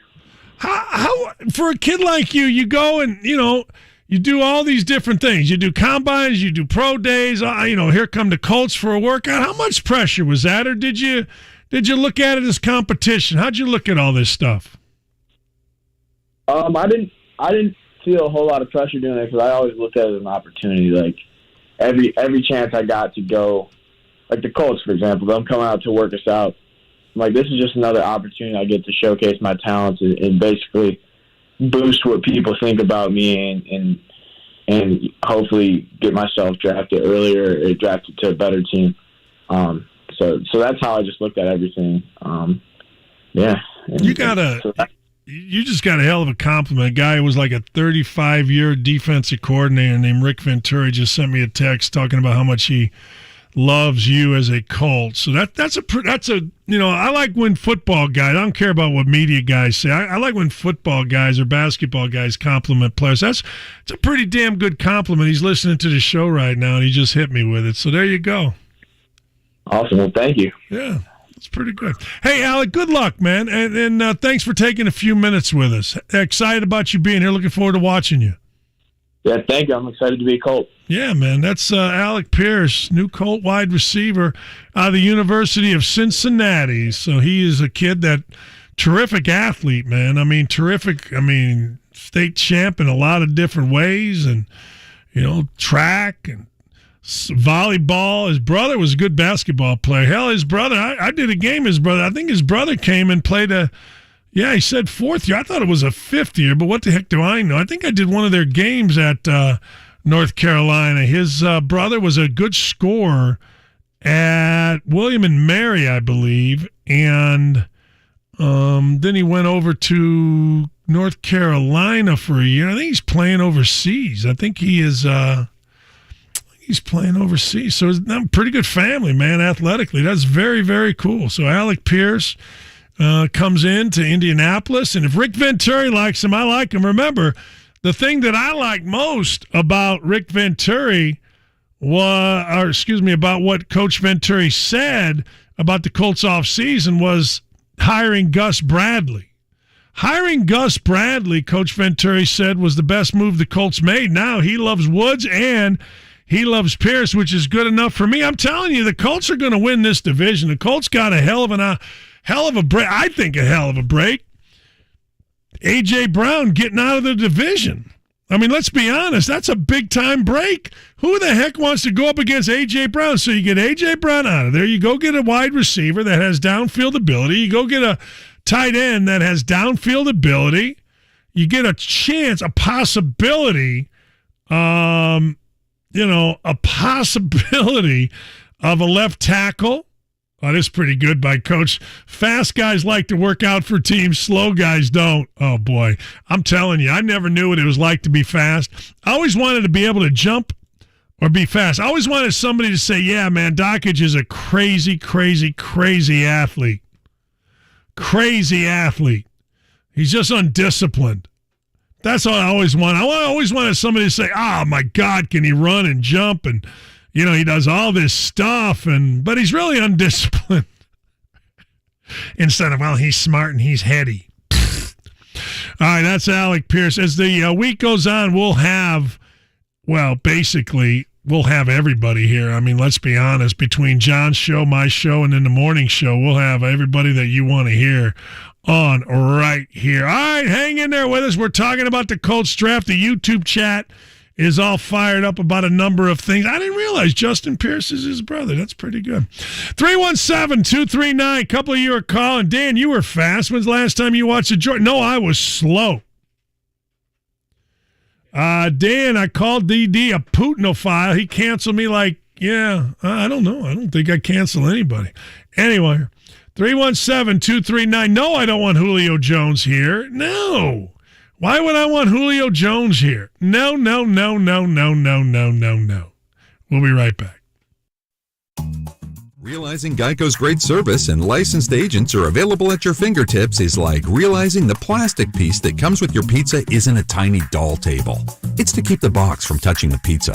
Hey, the pizza's stuck to the box. Where's that little plastic thing? Dolly needed it for her tea party. It's something that's been right there in front of you all along, like the dedicated Geico claims team available to you in the event of an accident to get you back on the road quickly, or how your smartphone charges faster when you put it on airplane mode.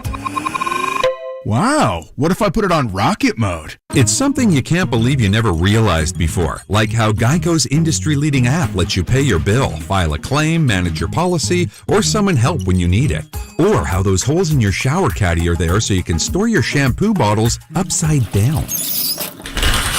Showers happen fast when you're not waiting on shampoo. Great service. It's just one of the many reasons to switch to Geico. They're all right there in front of you.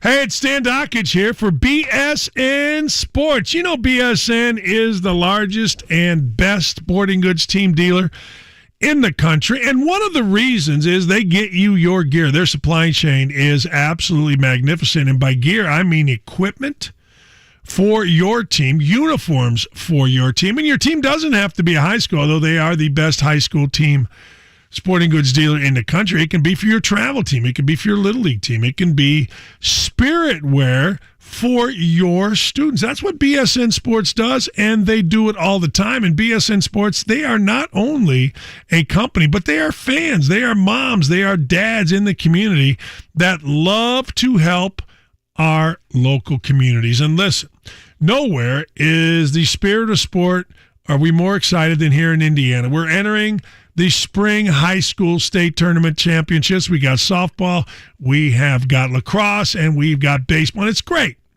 Go to @BSN Sports or bsnsports.com. Cards issued by Celtic Bank, member FDIC. Are you the decision maker in your company? Consider this. For the first time in decades, there's a better option for a corporate card and spend management platform. Meet Ramp, the only corporate card and spend management system designed to help you spend less money so you can make more.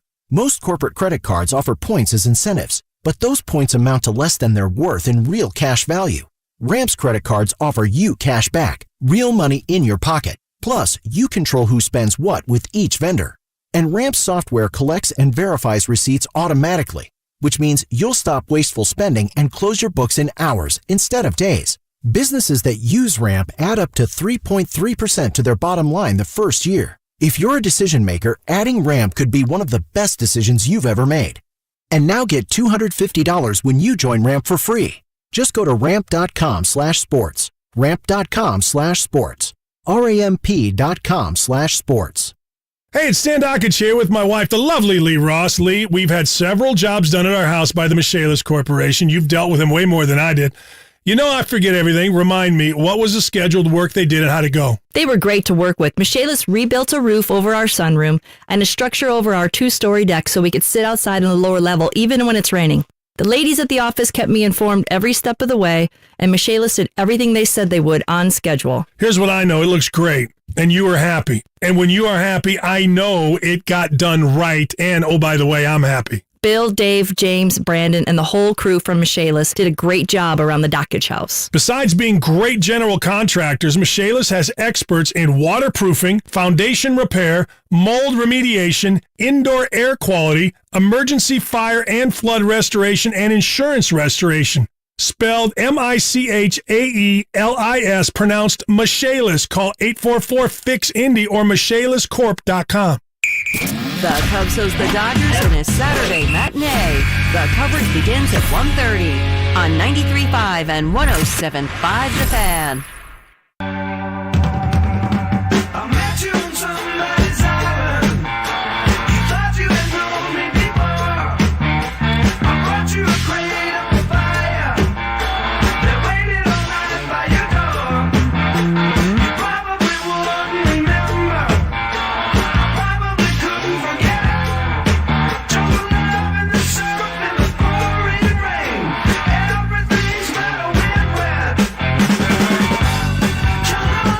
The Dan Dockich Show, 93.5 and 107.5 The Fan. Yeah, it is Monday. I'm not doing my fast. I've had enough. Why make myself miserable? I'm going to then eat everything in the building. Just, 317-239-1070. I'm going to say it, and I'll say it again, man. I like this Colts draft.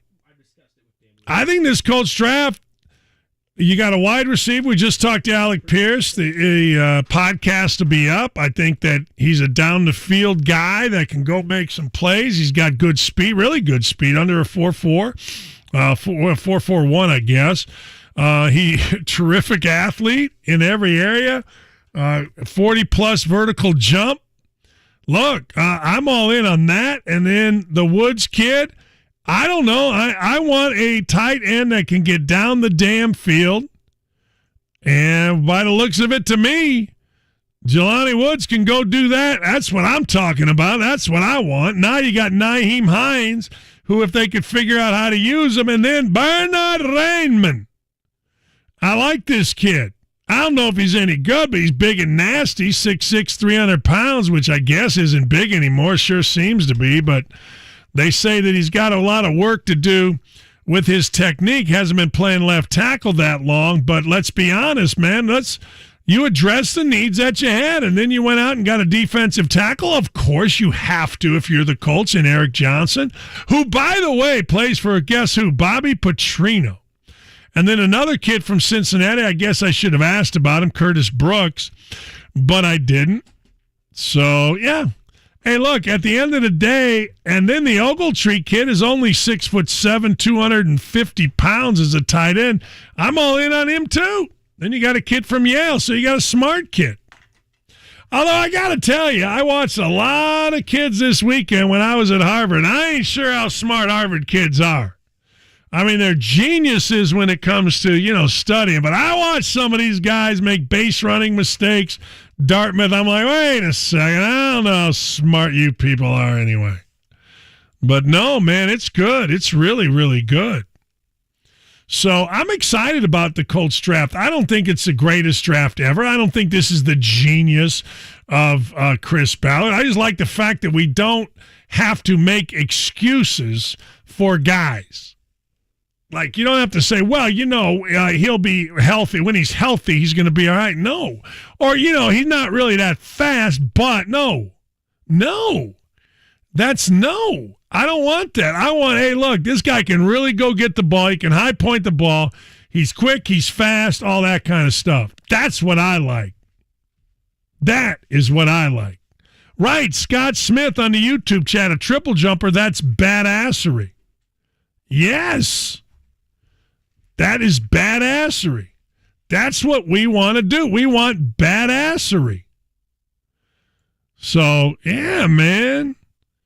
And then go ahead and bring T.Y. Hilton back on top of it. Let's get some weapons out there. But I'm telling you right now, I like this Alec Pierce. He's going to have a fantastic, at least, opportunity. I like Woods. He's going to have a fantastic, at least, opportunity. But the fact of the matter is, Nyheim Hines, baby. Your phone call's at 317-239. Nyheim Hines is the guy. I want Nyheim Hines involved, man. Listen, man, I'm telling you. Nyheim Hines, to me, is the guy who could be the next Debo. You know how good. You know what Pittman is. You know how good Jonathan Taylor is. So Nyheim Hines becomes a bit of an X factor, and then you got Alec Pierce going up and getting the ball. Then you got a tight end that can get down the field. All of a sudden, you may have some depth and throw in T.Y. Hey, what the hell? No reason not to. I've said forever, I want depth. I want playmakers, I want wide receivers, and I want depth. And you got it. Got about 5 minutes here before we go to a break. And this is an interesting call. I'm anxious where you're going with this, Brian. Where are you going with this, Brian? Hey, Coach, how you doing? Good. Hey, my feeling is the Colts have all the pieces in place, and I think Reich has got one foot out the door already with vouching for Wentz. With Irsay. I think he's not on a good place.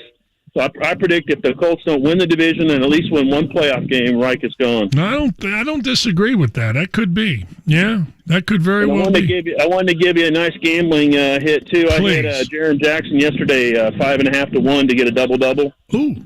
And on Memphis. Ooh, and nice.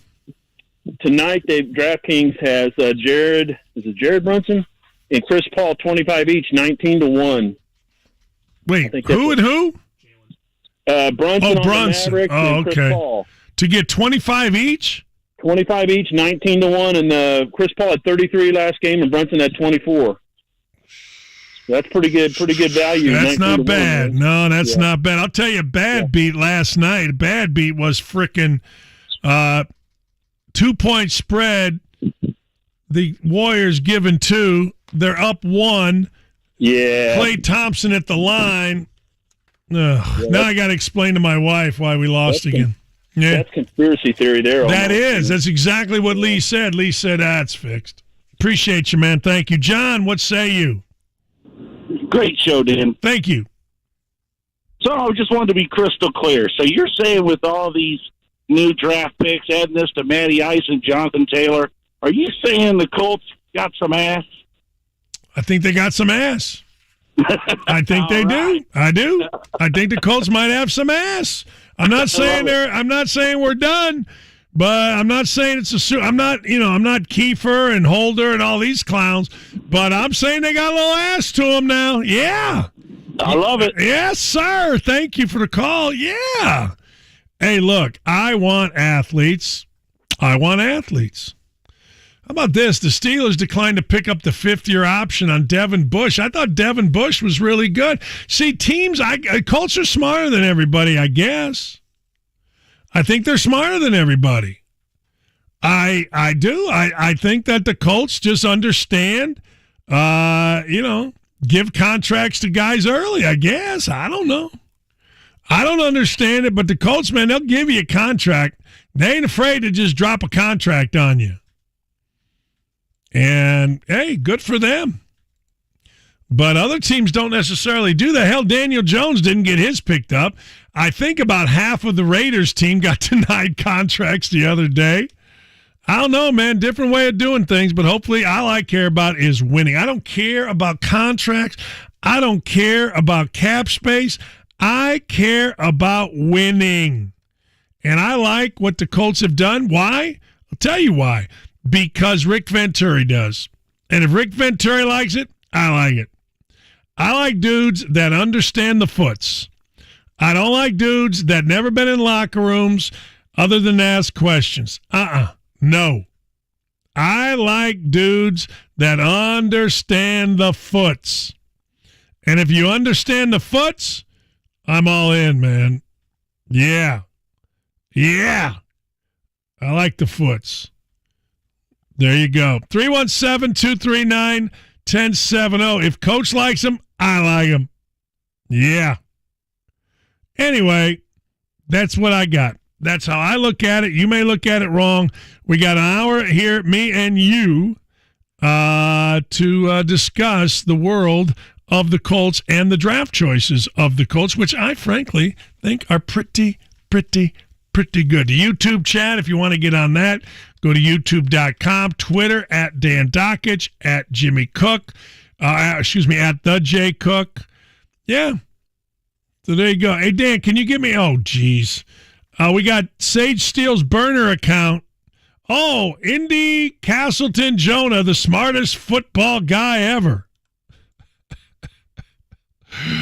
He's on. So there you go. A lot of good stuff going on in the YouTube chat. We'll be right back. The Ride with JMV. Bobby Marks of ESPN. How do you think they're going to end up, Kevin Pritchard and company, handling this offseason? There's a foundation there. I think they're in better shape than some other teams that have been going through this, but it's just a matter of how they prioritize Brogdon. What do you do at cap space? Miles going into the last year of his contract, and then, of course, it starts with the draft in June. The Ride with JMV. Weekdays 3 to 6 on 93.5 and 107.5. The Fan. Daniel J. Dockich here again for my folks at Hubler Chevrolet. My Traverse has served me well, but I'm in the market for a new ride. I'm talking to Brooke and John and my friends at Hubler Chevrolet. 5 locations: Franklin, Shelbyville, Rushville, Bedford, and US 31 South right here in Indianapolis, all Chevy locations. They have a store near you with a friendly staff that's always on your side, whether you need new vehicles, certified pre-owned auto service, or maintenance. Hubler truly has it all. You got to do is click drivehublerchevy.com to find out more and to see why Hoosiers have trusted Hubler for the last 60 years. New inventory arrives every week. They sell fast. Plan ahead. Talk to Hubler if you're looking for something special or ask about pre-ordering your new Chevy. I am doing my research. Looks like I'm going to reserve a 2022 Traverse. I've been looking at the Silverado already. It is fun research and the amazing technology and safety features Chevy offers. Don't forget 10-year, 200,000-mile limited warranty on your new Chevy. If you're shopping for a used vehicle, Hubler has hundreds of pre-owned cars and trucks in stock, plus all Q-certified vehicles include a 2-year, 100,000-mile limited warranty. Buy with confidence and peace of mind. Buy at Hubler Chevrolet. Click drivehublerchevy.com or stop in any Hubler location today and tell them I sent you. Hey, honey. Take your blood pressure medication. Thanks, dear. Daddy? Yeah, Mikey. Are you going to the hospital again for a heart attack? No, son. Bad medication from a fake online pharmacy sent me to the hospital. My pills didn't have enough of the right medicine for my blood pressure. We learned the hard way that it's important to buy medication only from sites that have either been approved by NABP or that end in .pharmacy, so we know they're safe. Okay? Okay, Daddy. Many rogue online pharmacies sell medications with too much, too little, or the wrong medicine, and counterfeiters may even use harmful fillers to make cheap pills. The National Association of Boards of Pharmacy urges everyone to make sure their online pharmacy is legitimate and to watch in coming months for more websites with a .pharmacy URL. These have been vetted as safe and legal. Learn more at safe.pharmacy. a public service from the National Association of Boards of Pharmacy. Spring in Indy. And since 2001, Rhino Shield has been covering Indiana homes and businesses. Just ask Mike. I was watching TV one night and saw the Rhino Shield ad, and I thought, well, if they can do a house, they can probably do a building. And Rhino Shield's not paint. It's better. So they came out and they gave me a price, showed me how the Rhino works, how it lasts, and how the guarantee works. Business owners, you too can get the 25-year protection of Rhino Shield right now for 15% off the regular price. They started on the building. They waited for us to leave, and they worked Saturday and Sunday so they wouldn't affect our business at all. This was the great part of it. I came back Sunday night, and you couldn't even tell they were here. There was no paint on the ground. They did a fantastic job. Here's owner Shane Smith. This offer is limited, so call me at 888-RHINO-41. That's 888-RHINO-41. Don't paint. Don't vinyl. Go Rhino. Don't vinyl, go Rhino Shield. Never paint your house again. Rhino Shield. Skip the long lines and high costs at the banks and get pre-approved today for your next home purchase or a refinance at thehomeloanexpert.com. NMLS number 1326-241. 93.5 and 107.5. The Fan. WIBC HD2 W298BB. WIBC HD3 W228CX. Indianapolis.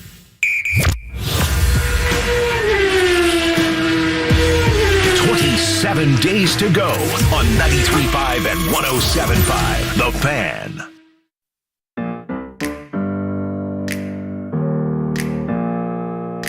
Open up the champagne, pop. It's my house, come on, turn it up. Sack up. It's the Dan Dockett Show on 93.5 and 107.5. The Fan. Hey, welcome back. We talked to Sean Salisbury earlier today, Alec Pierce earlier today. I love it, man. I do think the Colts completed a checklist. I do. I think they did. I think they completed a checklist of what they needed. Wide receiver, they can get down the field. Tight end, they can get down the field. I mean, are you kidding me? What are you, nuts? That's pretty damn good in my humble opinion. Doesn't mean I'm right, but I mean, as of right now, hey, look, instead of getting all these guys, right? I mean, what are we getting? We're getting, well, we're going to get so-and-so who has a knee injury. No, we don't need none of that action. We don't need none of that action even a little bit. Not even kind of, sort of, maybe. We need some dudes, baby. That's what we need. We need dudes. Get us some dudes, and off we go. And I think the Colts got him some dudes. I think the Woods kid is terrific. Alec Pierce seems like a pretty good player. I mean, when you read about him. But NFL.com, who is the dumbest of the dumb, because they back when, they had a guy saying, Ballard is the best GM in the league. Well, stop it. Just stop it. They now go the other way. Some guy named Chad Reeder basically gave the Colts the worst grade in the draft. Most people get A's or B's and that kind of thing. Hell, even the Bears got an A-, couple of B's around here. But guess who got a C? Damn, the Colts. That ain't good. Colts got a straight C, which means now I got to root for these draft choices more than anything. They got the worst of the entire 32 teams, the worst grade. Even the New Orleans Saints got a C+. The Giants, A-. The Jets, an A. Eagles, A. A- for the Steelers. I'm not going to go through all of them. The only one close, you got a B- for the 49ers, C+ for the Seahawks, but basically everybody else, according to NFL.com's Chad Reeder, got themselves better grades than the Colts. So there you go. All right? Take that for what it's worth. I don't care. All I want is this. I wanted playmakers. I talked until I was absolutely green in the face about the need for a freaking tight end. They went and got a tight end. My toes are tapping. I am happy. Unlike last night when Klay Thompson crapped the bed and cost me a week's worth of wages. Not necessarily a week's worth of wages, but you know what I'm saying. I mean, I kept winning on the Cashman's picks, and then when I would do my own, it fell through. It fell through. I didn't like it. I didn't like it at all. I do not think that the Colts have enough yet. I don't. Don't get me wrong. I do think that David Bell is going to be a stud. Now, I don't think he's a downfield threat, at least not right now, but I think he's a threat. I love David Bell, man. I'm not going to lie to you. That dude, to me, is a football player. Give him the ball, throw him the ball, do whatever, and he'll find it, he'll catch it, and away we go. That's it, man. Seriously, that's what he does. And frankly, him going to the Cleveland Browns, pretty good move for David Bell. That's really good move. Again, I went through my 7 guys that I'm giving you as sleepers, and one of them is David Bell. David Bell, the 99th pick in the draft, fantastic. Seriously, fantastic. I'll give you a couple other ones, and they're the same ones. I'm not changing. My sleepers are I like them. Micah McFadden. I thought Micah McFadden, I don't know. Micah McFadden, to me, is going to make the team. Micah McFadden was 156th pick of the Giants. He just seems to me to be one of those guys that's going to figure it out and make the team. I think Malik Willis at number 86 to the Titans is going to be a guy that eventually, maybe not this year, but eventually becomes a starting quarterback in the NFL. The more I watched him, the more I kind of like him. Jelani Woods with the Colts, the 73rd pick. Look, you don't get the opportunity to start on a team that has a good, I'm not going to say a great roster, a good roster very often at a position like tight end when you're the 73rd pick. Well, this kid, Jelani Woods, is going to get that opportunity, I think. I mean, I don't know. How good is Mo Alley Cox? Now, starting is not the right way to put it. The way that I should put this is Jelani Woods is going to get the opportunity to be the number 1 tight end target. And I think a tight end is going to be very important because, again, I'm not so sure that we here in Indianapolis have enough downfield guys. But look, we'll see what happens. Greg Dulcich, the kid that I talked to you about out of UCLA, basically ad nauseum, he went 80th. So Woods went 73rd. Dulcich went 80th. He went to Denver. And I think he's going to have big impact. I think he's the kind of guy, again, when I watched UCLA, he jumped off the screen. It's like, wow, that kid's pretty good. And he's not some entitled surfer dude. He's a kid that walked on, caught basically 2 balls or something as a freshman, a few more as a sophomore, and then big year this year. And then 2 other kids that I like. I really like Xander Horvath, the kid who looked like Mike Allstott. He did. He looked like Mike Allstott at Purdue. I thought, you know what? If you're going to draft him 260th, the Chargers did, I don't know. Seems to me, H-back, tight end, fullback, like nobody uses a fullback, but hey, this guy here, I think has a real chance. Kyren Williams, Jimmy and I talked about Kyren Williams earlier, 164th. He was 164th selection. I got to tell you, when I watched Kyren Williams, I must be nuts because all I saw that dude, I don't know, all I saw that guy do was just freaking outrun people. Now, I went and looked him up.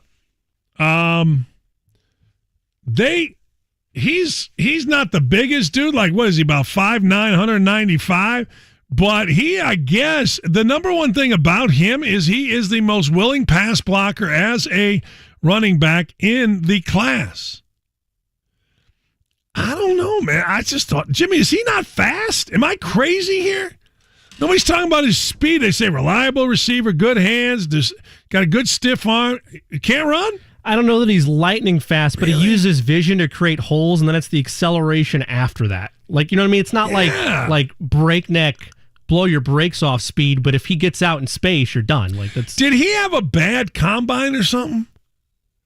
Did he not run well? I'm like, man, again, who knows? Look, I'm not going to say that he had a bad combine, 4.65. Dead last among 27 players to run in his position group. All right. I don't know nothing. I swear to God, I don't know nothing. Because I thought that dude ran, man. All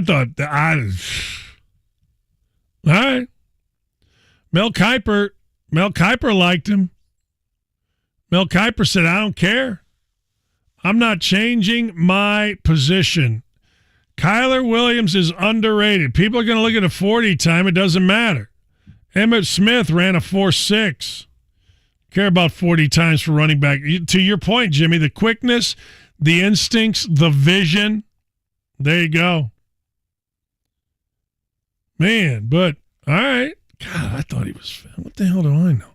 I always think guys that run away from other guys in football are fast. I don't know. But that dude, I think, is going to play. I think Micah McFadden's going to play. I'm not saying, look, am I saying they're going to be, is he going to be Emmitt Smith? No, but I'm saying Kyren Williams is going to be a good player in the NFL. That's all I'm saying. That's all I'm saying. Huh. One of my peeps loves Shakir from Boise State. See, I need to talk about that too. Look, here's the deal. All right, I'm going to go back to something I spoke about this morning. We had Teddy Greenstein on about quarterbacks, okay? This is amazing to me. Quarterbacks in this day and age are so specialized. They play all the time, right? They're spread offenses when they're like 6. Guys have quarterback coaches when they're 7, and literally when they're 7, at least according to Teddy's new book, which I started reading, and it's fantastic, Quarterback Dads. So you have all this, the athletic ability of quarterbacks is off the charts. They all have trainers. Yet in the entire country, in the entire United States, summer 7-on-7 camps. But in the entire United States, there's only one guy, of all the eligible quarterbacks in the draft, there's only one guy that was worthy of a first-round pick. I would think that, man, I would think that quarterbacks are like, I don't know, every year there should be a new guy, a robo quarterback. You had Ritter taken 10th pick of the 3rd round. 22nd pick of the 3rd round was Willis. 30th pick of the 3rd round was Matt Corral. Zappy, the kid that lit up Indiana, 4th round, 32nd pick.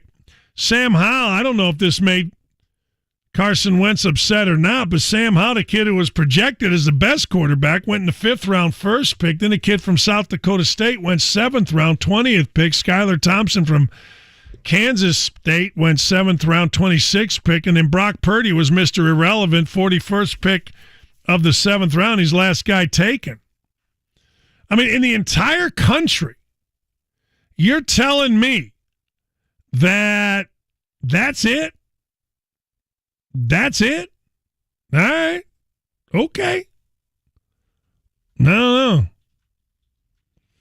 Khalil Shakur. Remember the name. If Rick Venturi likes him, I like him. It's literally that simple. It is. It's that simple. I'm telling you. So, yeah, man.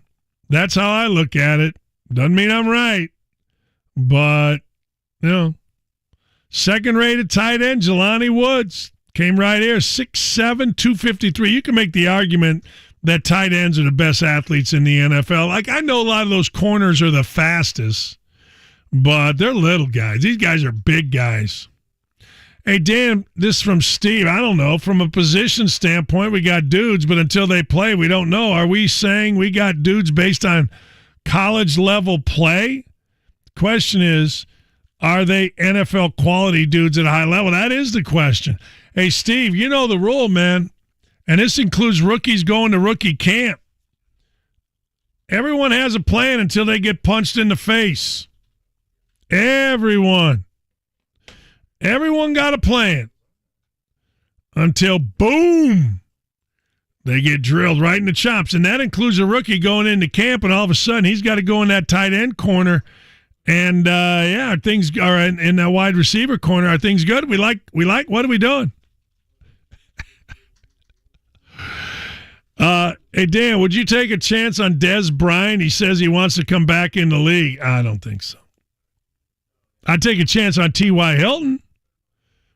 I think we'd all take a chance. Wouldn't we take a chance on T.Y. Hilton? I wouldn't mind T.Y. Hilton back. I don't know what he's got left. He's always hurt. But again, it ain't my money, so what do I care? But no. I would take a chance. Hell, get him in there. Look, if you can run even a little bit, I'm getting you in here. That's it.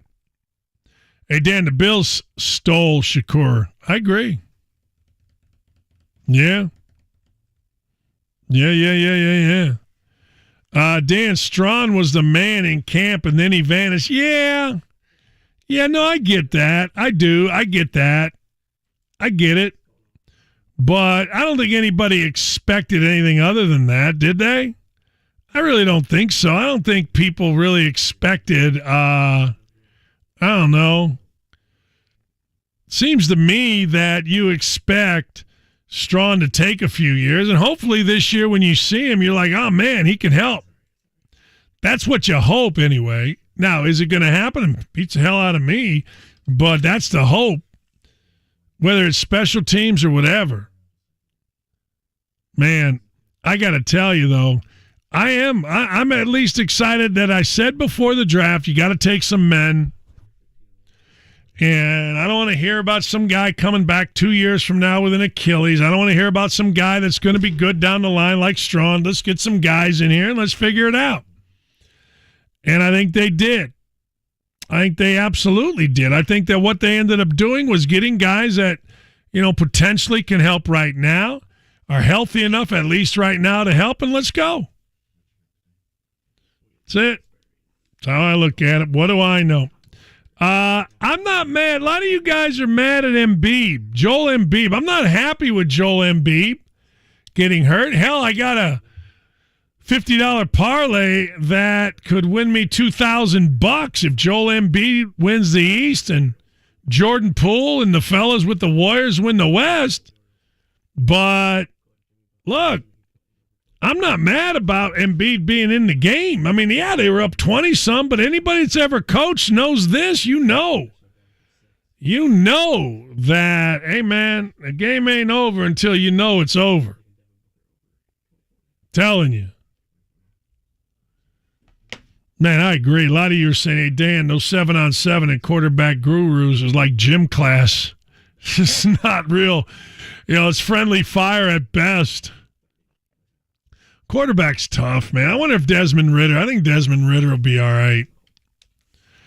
And I'm anxious to see if Malik Willis ends up at least competing with Tannehill. I feel like this. I don't know how you all feel. I feel like the Titans are on their way down. I feel like the Titans are one of those teams that's like, all right, let's see what's happening here. Dan, they were up 29 with 4 minutes to go. Yeah, I know. Yeah. Well, you're right. Should have taken him out. Got hit in the chops. Nah. I don't know. I don't look at it that way. I never have. I mean, until you're comfortable as a coach, I'm keeping guys in, man. Worst thing you want to do is lose a game. I know. You're right. You never do. The other worst thing is get your best player hurt. I don't disagree with you even a little bit. I think you're right. But I'll never,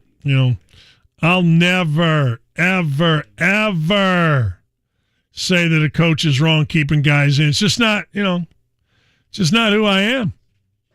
I'm not doing it. I'm not. You guys can.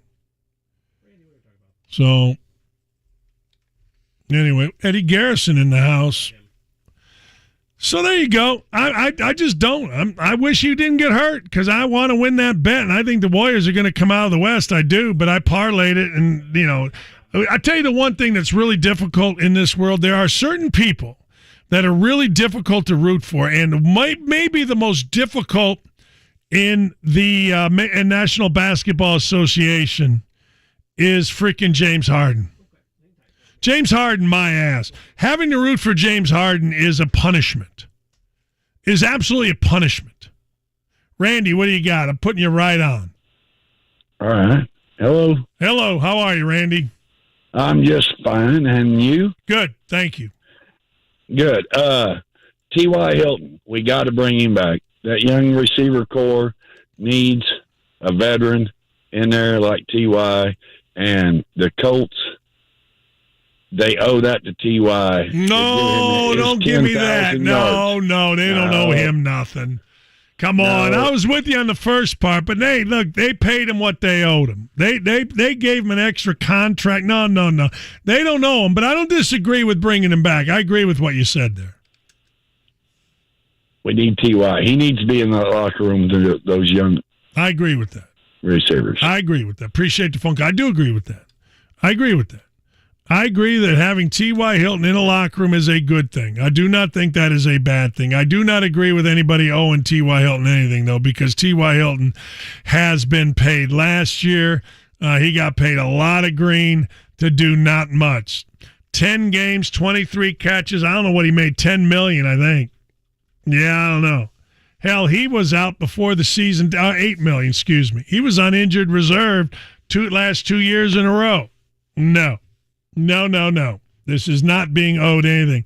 He has made a ton of money here. If he wants to come back, that's great. I think it'd be fantastic to have him. But no. No, do they owe him nothing. Zero, zip, nada. No. Hasn't had more than 700, in 2019, played in 10 games, 500 yards. 2020, 15 games, 760 yards. Last year, 10 games, 331 yards. Now, he's been paid a lot of money for not a lot of production and a whole lot of injury. So I'm not saying anybody owes anybody. But there you go. 317-239-1070. That's the number. Dan at 1070thefan.com is the email address. And as always, we are on Twitter at the JCook, at Dan Dockich. We got some bets for you. We got Race of the Day coming up. We got Race of the Day, right? I thought I saw Race of the Day. You ever watch the NBA, Dan? Yeah, I do. What do you think? I don't think the wussification of the NBA is near like it is with starting pitchers. I hate starting pitchers. Starting pitchers suck. Seriously. You know what I mean? I don't know. Starting pitchers, my ass. I don't like them. I don't like him a bit. And it's not just Clayton Kershaw, because Clayton Kershaw didn't go for a perfect game. It's like, how do you think you're doing good when you come out and you pitch 5 out of 9 innings? I mean, what are you doing? Now, starting pitchers are the perfect example of the wussification of our society, and I won't have any other thing. I will not argue this with anybody. The wussification of our society is absolutely personified with the Major League Baseball starting soft-ass pitcher. We'll be right back. Make the short trip to experience Antler Point Golf Course in Rushville, less than an hour from Indy. Give Antler Point in Rushville a swing. AntlerPointGolf.com. That's point with an E. Give Ryan Kelly a call. He is a home loan expert. He's my home loan expert, 317-550-1515, or just go to thehomeloanexpert.com. And Ryan, I'm seeing new developments going up everywhere. It makes me think this housing market is still in a boom stage. Absolutely. There's a shortage of homes out there. If you read anything about the housing market, if you're on Zillow, if you're talking to realtors, if you're thinking about buying a house, you know exactly what I mean. The nation is millions of homes short of the demand. And that makes it a great time if you're selling, right? Just almost make up any price you want, throw it for sale sign in the yard, probably going to sell. But if you're buying, it means it's going to be tough, right? A lot of competition out there. And one way to get a leg up on the competition is working with the home loan expert. Let us get you pre-approved for the max amount that you can afford or the max amount you want to spend. And then with the homeloanexpert.com, We have a 21-day closing guarantee. A lot of lenders are taking months. We take weeks. Get pre-approved today at thehomeloanexpert.com. Hubler has it, savings. Hubler has it, choices. Hubler really does have it all. All of our pre-owned vehicles are Hubler Q certified, which include a 128-point vehicle inspection, a free Carfax vehicle history report, and 2 warranties. A 2-year, 100,000-mile powertrain warranty, and a 30-day, 1,000-mile comprehensive warranty. Visit any of our 13 locations today, or click drivehubler.com. Hubler has it all. Susan, I'm sorry I'm late. Traffic is terrible. It sure is. But on top of that, gas prices have been skyrocketing. I can't believe how expensive gas has gotten recently. Prices at the pump are up, but I never pay full price for gas anymore. I just use the free Upside app that pays you cash back for every gallon of gas you buy. Wait a minute. Are you saying you actually get paid cash when you buy gas with the Upside app? Yes, I get real cash back every time I buy gas. And does that actually add up to anything? I've made around $200. Wow, that's serious extra cash. I'm downloading the free Upside app now. Download the free Upside app to earn real cash back every time you buy gas. Use promo code ENJOY for an extra 25 cents per gallon cash back on your first fill-up. You can cash out anytime right to your bank account, to PayPal, or an e-gift card for Amazon and other brands. Just download the free Upside app and use promo code ENJOY for a 25 cents per gallon bonus on your first tank. That's code ENJOY for 25 cents per gallon cash back on your first fill-up. Basements get a bad rap, probably because so many of them are wet, leaky, and musty. Michaelis is putting an end to the horror show. Their time-tested waterproofing systems eliminate and prevent water issues. Damp and moldy becomes clean and healthy. They have a lot of homeowners enjoying their basements again. Water, storms, fire, and foundations. Life happens. Michaelis happens to help you through it. Call 844-FIX-INDY. Make it Michaelis. Mother's Day will be here soon. Come to Shane Company for a beautiful gift of fine jewelry. Your gift will be a love note, a thank you, a recognition of everything Mom does without expecting anything in return. For holding me close and drying my tears. For tying my shoes and calming my fears. For making us pancakes and planning our days. You're the very best mom in so many ways. Your gift to Mom will remind her of your love. And at Shane Company, we have many ways to create a personalized gift. You can have a special message inscribed on an engravable style, or create a one-of-a-kind necklace stacked with meaningful charms. We can also help you create a ring or a necklace with birthstones to represent each family member.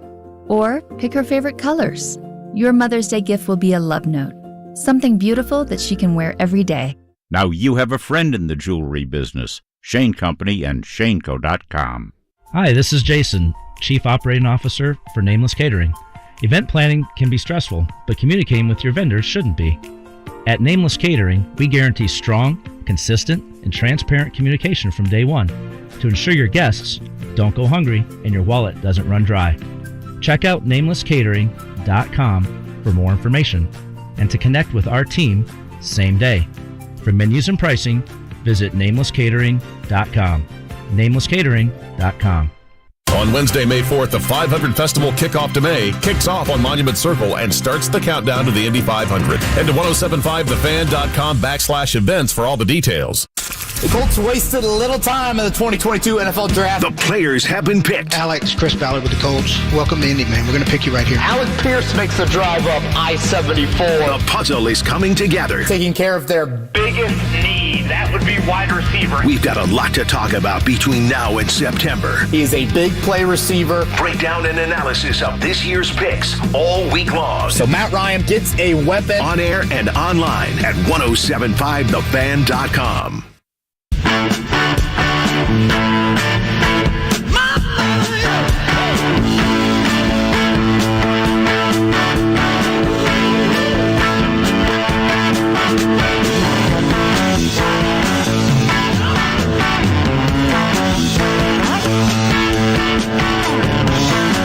It's the Dan Dockett Show.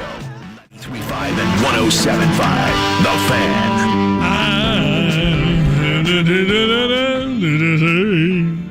Did you kiss me in love, but so please? My favorite song, maybe of all time. A couple of things. NHL playoffs getting going tonight. Boston and Carolina, Tampa Bay, Toronto, St. Louis, Minnesota, Los Angeles, and Edmonton. And, of course, the great Brendan King keeps us all abreast on what happens with the Florida Panthers. We will be betting our face off on the Florida Panthers. That's right. Miami tonight against Philadelphia in the NBA. No Joel Embiid, Dallas, and Phoenix. I don't know why I feel this, but for some reason I feel like Dallas is going to play Phoenix close. I do. I just feel it. I do. I don't know whether or not it's true or not. I don't know. But maybe they get their brains beat out. But for some reason, I don't know. I just feel like Dallas is going to come out, play well. Doncic is back. Their team is solid. Brunson's doing his thing. So away you go. George, what say you? Dan, good to talk to you. I'm not a Purdue fan at all, but I think one day the Colts will regret not taking David Bell. Why do you say that? Well, in high school, he only won 2 state championships and 2 straight sports. I think was undefeated. My grandson has worked out with him this summer. My grandson's a wide receiver at Duke.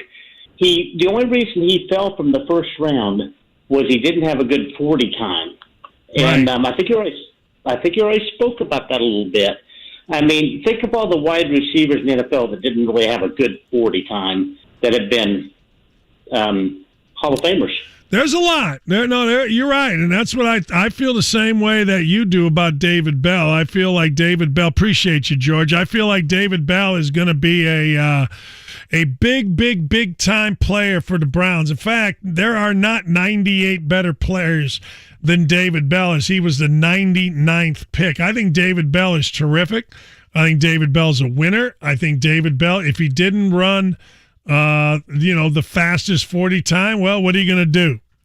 I just think the dude is total winner. I think the dude is total, let me go get a ball. I'll take him against damn near anybody.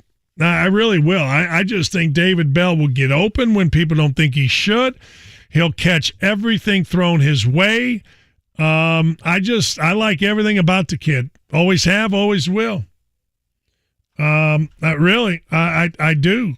I just think that he will do things that make, I don't know. It all depends on how different guys play. I get all that. And, Alec Pierce was on our show earlier, the Colts draft choice, and he was great. And I hope he has a better career than anybody the Colts could have drafted. But I will say this. I do think that David Bell is terrific. I do. I think he's terrific. And, we'll see. We'll see what happens. But, at the end of the day, proof's going to be in the pudding. One of the things about being a wide receiver or a running back or anything is, you're going to have numbers. Colts signed Justin Ross. The Chiefs signed Justin Ross. I think that's a pretty good sign. I thought he was pretty good. I think he got hurt a bunch. He's a kid from Clemson who was really good early in his career. But, hey, look, I don't know. I'll be negative. I'll be negative. That. But I don't know that this is a bad draft. Cato June is in the news. Apparently his young son was taunted with racist chants while he was pitching during a youth baseball game. Cato is here in Indy. They're in Texas. His wife called him during an inning going off. Yeah, I mean, come on. What are we doing here? What are we thinking about here? The whole world is nuts, man. The whole world is absolutely nuts. I mean, nobody should have to deal with any of that crap. It's unbelievable. It really is. It's unbelievable. People are so stupid sometimes, and again, who knows what was meant to be said? I don't. Somebody will say, "Well, you don't know." I don't know. I just know that Cato June seems to be like a pretty damn good guy, and I hate to see somebody going over that. Yes, ladies and gentlemen, I will try to get my guy Vince on Friday. Vince is the best horse handicap. A little slump in the last two Kentucky Derbies. It is Derby week. We're very excited about that. But, hey, look, I don't know. To me, let's go. Let's go. Game Day gave the Colts a C. NFL Game Day gave the Colts a C. Apparently they like their second round, but no first round. Factored into that, I legitimately don't care. What I care about is this. I care about, and I go back to Gerard Powers. Gerard Powers, when he was a rookie, Bill Polian came on my show and said, yeah, we knew Gerard Powers was good first practice. And that, you know. If you know, you know. And I'm just telling you, a lot of people say, well, you can't really know. You absolutely know. I remember being so excited for the first workout at Bowling Green because these guys are now on your court in basketball, on your field in football. The level is different. You know the level. And can they perform at a level where you as an experienced guy goes, man, oh, man, this guy's good enough, or this guy's not quite, or this guy we're going to have to do some stuff. So we'll see. We'll see. Yeah. I did not realize this. Scott Frost, the head coach of Nebraska, is being penalized by the NCAA for having a special teams analyst coach players, and Scott Frost not handling it any good. 1 year show cause for the head coach, a 5-day suspension during the championship segment of the football season, reduction of accountable coaches. Well, all right. Yeah, I don't know what all that means, but hey, look, what are you going to do? Dan, the locals are saying this is the great draft. It could be. Look, I'm going to kind of chime in with the locals here. One of the things about the locals, they're always going to say everything's great, but at least what I would say is in this draft, you at least got the people in the positions with athletic ability that you needed. And that's about the best I can do with it. That's about that's the best I can do with it. So, we'll see what happens. But anyway, that's the way I look at it. Who won the draft remains to be seen. Who gets an A remains to be seen. The one thing that you got to understand about drafts is if somebody has Alec Pierce as a second rounder and you get him in the third rounder, the prevailing wisdom is that's a great draft. Now, if Slap Blank Johnny has him in the fourth round and you get him in the third round, that is perceived as a bad draft. The commissioner, El Presidente, Sean Black, Dan, I'm starting to see baseball games in Ohio lost due to not having umpires. I've seen a lot of games where there's only one umpire. There seems to be a growing concern that in 10 years there won't be enough umpires for high school sports. What are my thoughts? My thoughts are, Sean, I don't think 10 years, man. I saw the other day Scott Pollard put out the same thing here in Indiana. We're having the same problem. And parents, just shut up. I'm telling you, you guys, I got made fun of about the tweet, right, about high school or college basketball headed towards AAU. Things filter, man. Now you're seeing parents attacking referees, attacking coaches at the high school level. You're going to see that in college. You're absolutely going to see it in college. What did we tell you about what was going to happen in Miami? Seth Greenberg and I, we told you exactly what was going to happen in Miami. When that one kid got $400,000, you saw what Isaiah Wong did. He said, screw this. And they had to placate him. Absolutely, you're going to see that.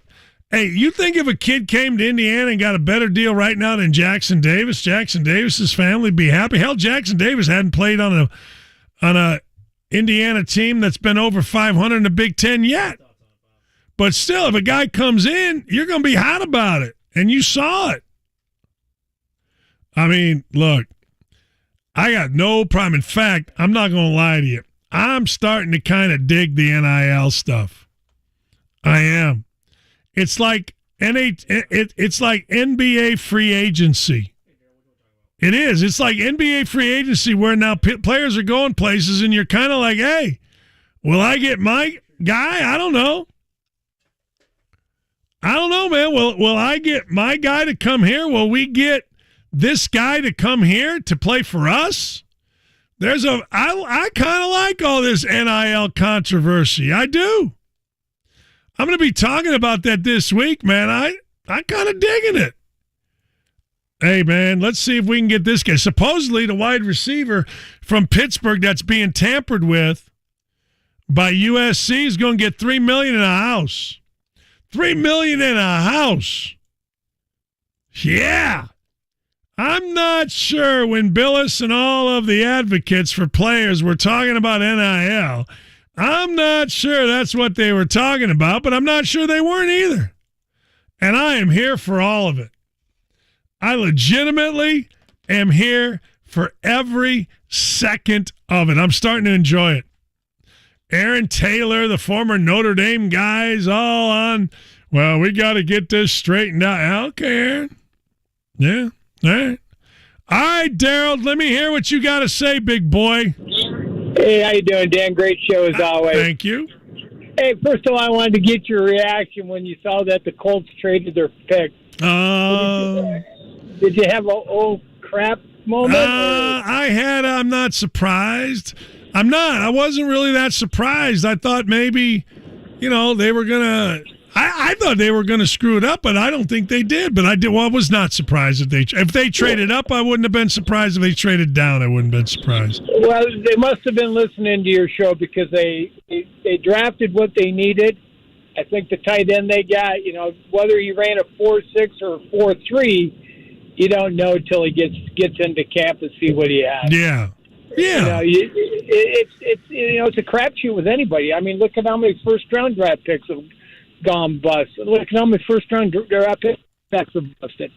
So you don't know. I mean, I agree. That's why I say I like what they did, but I'm not going to sit here and say this guy's a genius or that guy's a genius or even think about giving you can't give a grade, Daryl, until you see what's going on.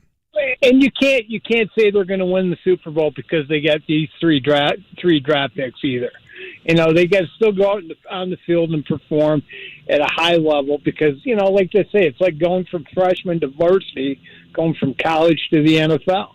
It's a whole different speed. I agree. Guys are bigger and faster. Appreciate you. Bobby, how are you? What's going on, Bobby? Coach, what's happening? You? Hey, the shortage of officials in like the high school ranks. You know why? These guys are getting $85 a game. They got to pay them more, Coach. I agree. You can go in the AAU world and make $40-50 a game. I agree. And I think there's three elements. I think parents are idiots. I think that coaches are idiots. I think that young people don't really want to work. We got shortages everywhere. All right, Bobby, how about this? I got this guy, Steven Spence. Umpires are paid professionals. If they mess up, parents are allowed to say something. Okay. Hey, you know what? Right. Here's the thing. Yeah. I've been out. I did about 5 years of softball, okay? And the beauty of that whole world is this. You get parents riding you. You get this, you get that. Guess what you can do? I did one day at 12 games, right? I did 12 games, and I had a team twice. And their coaches and parents rode me the whole game, and they played in the championship game, Coach. When there's a bang-banger, guess what doesn't happen? They don't get the call, baby. They get the right arm, and we go home. Yes, sir. You get the right arm. He's out of there. That's how you get him, baby. Hey, maybe they shouldn't have rode you so hard, right? You might have got that bang-banger. You get the right arm. That's my new favorite. Bobby, thanks. We'll be right back. It's Kevin and Query. Zach Kiefer, why do you think they believe in wideout with what they have in their building right now? I asked the question to Chris Ballard, who the hell is going to catch passes from Matt Ryan that isn't named Michael Pittman? He listed the receivers they have, and just because these guys haven't done it in the past doesn't mean they can't do it in the future. I don't have a problem betting on your young guys, but if one of them goes down to an injury in October, where are you going? Kevin and Query. Weekday mornings at 7 on 93.5 and 107.5. The Fan. Skip the long lines and high costs at the banks and get pre-approved today for your next home purchase or a refinance at thehomeloanexpert.com. NMLS number 1326241. Hey, don't rely on just your cell phone to connect to the internet. Enjoy a year of free high-speed home internet service when you add one line of unlimited mobile with 5G for only $30 a month. When you qualify for the Affordable Connectivity Program, that's right, get fast, reliable home internet for free.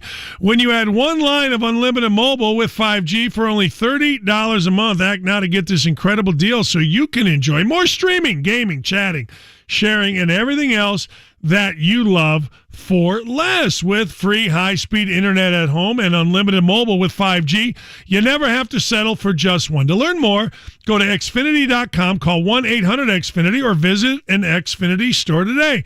Requires paperless billing and auto pay with stored bank account. Ends 5/8/22. Restrictions do apply. New Connect Internet 50 megabytes per second customers with Xfinity Mobile Unlimited line. Equipment taxes and fees extra, subject to change after term. Regular rates do apply. Taxes and fees extra. Xfinity Internet required. Reduced speeds after 20 gigabytes of usage. You know, many people my age who went to college, they'll do something great in the future. But I'm doing something great now. If you like seeing what you accomplish every day, why not make that your career instead of a desk job? I know a lot of people without any direction. Well, my direction is up while I help build this high-rise. Your training is free, so you learn while you earn. My friends finished their degree in 4 years. That's about what it took for us to finish laying down about a dozen new roads. Careers as a union laborer are rewarding and ready now. As a member of Laborers Local 120, you'll earn good pay and benefits with lots of job choices. I do pipeline work. I'm a concrete finisher. I lay miles and miles of asphalt.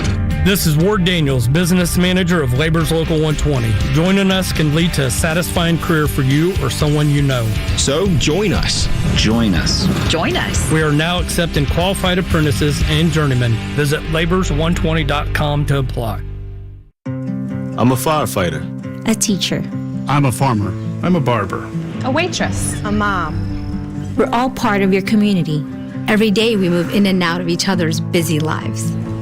It's easy to take for granted all the little moments that make up our everyday. Some are good, others not so much. But that's life. It's when you experience a moment of uncertainty, something or someone's behavior that doesn't seem quite right. These are the moments to take a pause. Because if something doesn't feel right, it's probably not. It's not about paranoia or being afraid. It's about standing up and protecting our communities. One detail at a time. Because a lot of little details can become a pattern. We trust our instincts. Just like you should. Because only you know what's not supposed to be in your everyday. So protect your everyday. If you see something suspicious, say something to local authorities. Oh, while we're in lawn and garden, I was thinking I should pick up one of those little things for watering my plants. A hose? No, the things that look like teapots, but for plants. You know, you tip it over and it goes blah, blah, blah, blah. You're good at describing words you've forgotten. Like those things that give the plants a shower, you know, that you fill up. A watering can? Yes, a watering can. I knew that. We're good at your insurance. Find an Indiana Farm Bureau insurance agent online, over the phone, or in person, and stop knocking on wood. You need a lawn care pro and a pest control pro. You can have both in one guy. You. DoMyOwn.com will help you get there with pro products, pro knowledge, and pro support. DoMyOwn.com for the pro in you. Beyond the Bricks with Jake Query and Mike Thompson. Weeknights at 8 on 93.5 and 107.5 The Fan.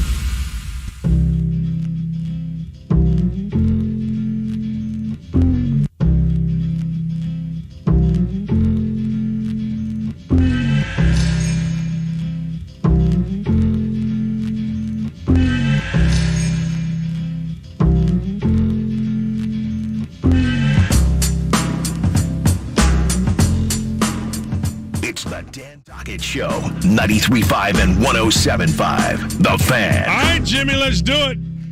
The JCook Plays of the Day. This is me, all right? I'm not a athlete. This is my way. This is how I win.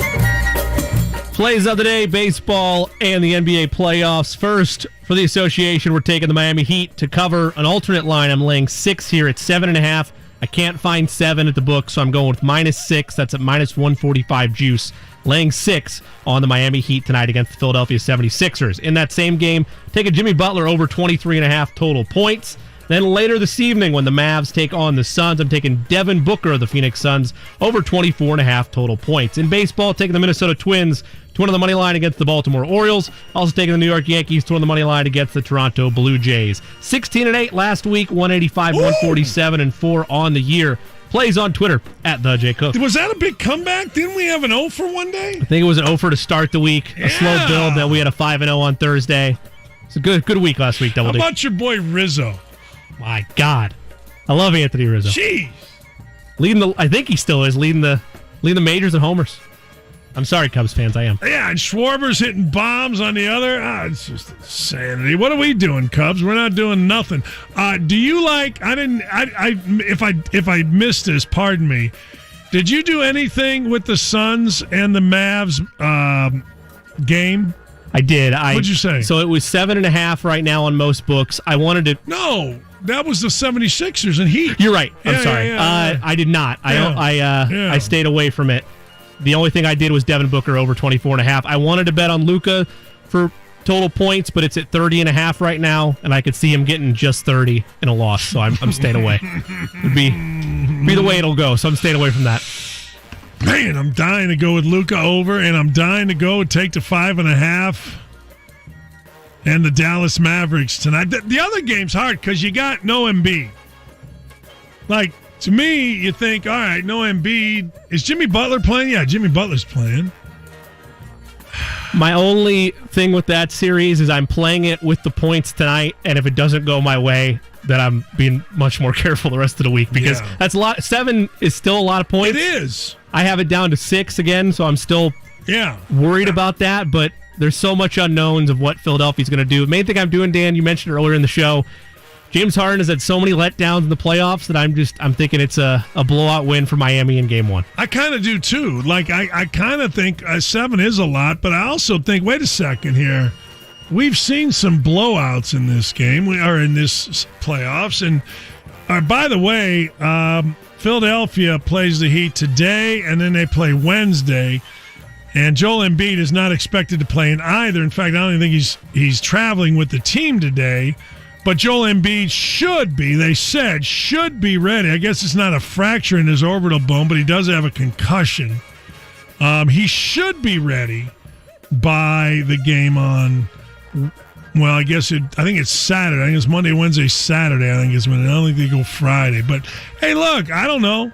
All I know is this. I need Embiid to win.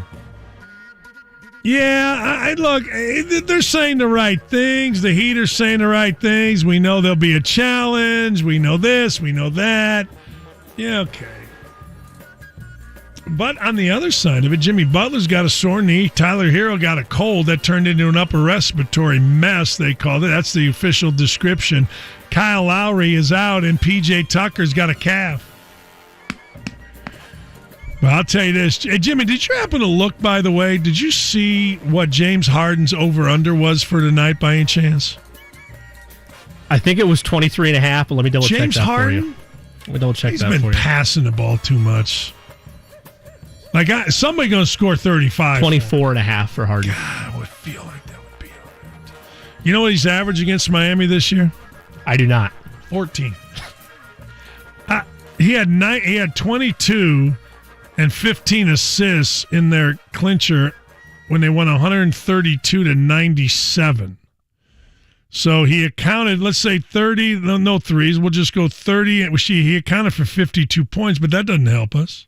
He is not, what'd you say, 24.5? 24.5. He did not score over 22 in the previous series. I can't root for that guy. You think he's caught a little bit of hell, right? I mean, people are starting to say, hey, look, you got to start doing something here. Maybe it is worthwhile, 24. I don't know. But I hate rooting for him. I don't have next-level disdain for Harden, but I respect Miami's defense too well to know that arguably the best weapon on Philadelphia's roster is not playing tonight. That's an extra workload for Harden. I think he's going to be pressing at times, and I think Miami's defense is just too good. See, Miami, when they see a guy, a la Trae Young, right, they double up on him, and then you make him a passer, and next thing you know, he gets 12 assists. They lose by 22, and he has, well, if you're Trae Young, you have like 11 points. That ain't good. That ain't good. No, I'm not betting that. I just remembered. No. I'm not betting that anymore. No more, Jimmy. No more betting on a perimeter guy to play against the Heat. No more. No. I'm with El Presidente, Sean Black. Sean Black says, I ref one youth softball game once, never again. Me too. I refed one girls under 10, 12, whatever it was, softball game for my first wife, Lee's nieces. I got pulled in because the referee got hit and he couldn't go. I did it and I couldn't stand it. Finally, I stopped. I go, hey, people, 10 minutes ago, I was just sitting out here with you. You're going to give me hell, really? No, I'm with you, El Presidente. I'm so with you on that, man. Once, never again. I told you, a dad threw an elbow to Lee.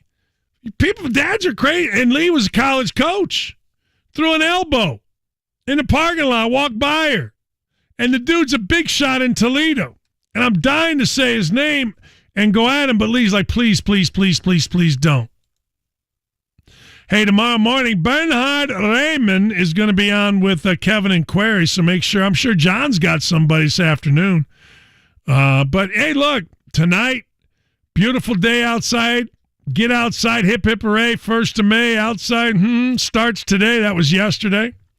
Zandon is your Derby favorite so far at 3-1. Epicenter's the second choice at 7-2. Mesler 8-1. Mo Donegal is at 10-1. And White Barrio 10-1. Taiba is 12-1. We will have more on the Derby as we go through the week, and certainly our friend Vince will join us this weekend. But no, man, great show today. A lot of fun with you guys. NHL playoffs start tonight. I don't have anything for you on that other than we will be betting every single game of the Florida Panthers because Brendan Cook is insane with them, and Jimmy and I get texts from him 3 times a day. Have a great afternoon. John's next. See ya. The Colts wasted a little time in the 2022 NFL Draft. The players have been picked. Alex, Chris Ballard with the Colts. Welcome to Indy, man. We're going to pick you right here. Alec Pierce makes the drive up I-74. The puzzle is coming together. Taking care of their biggest need. That would be wide receiver.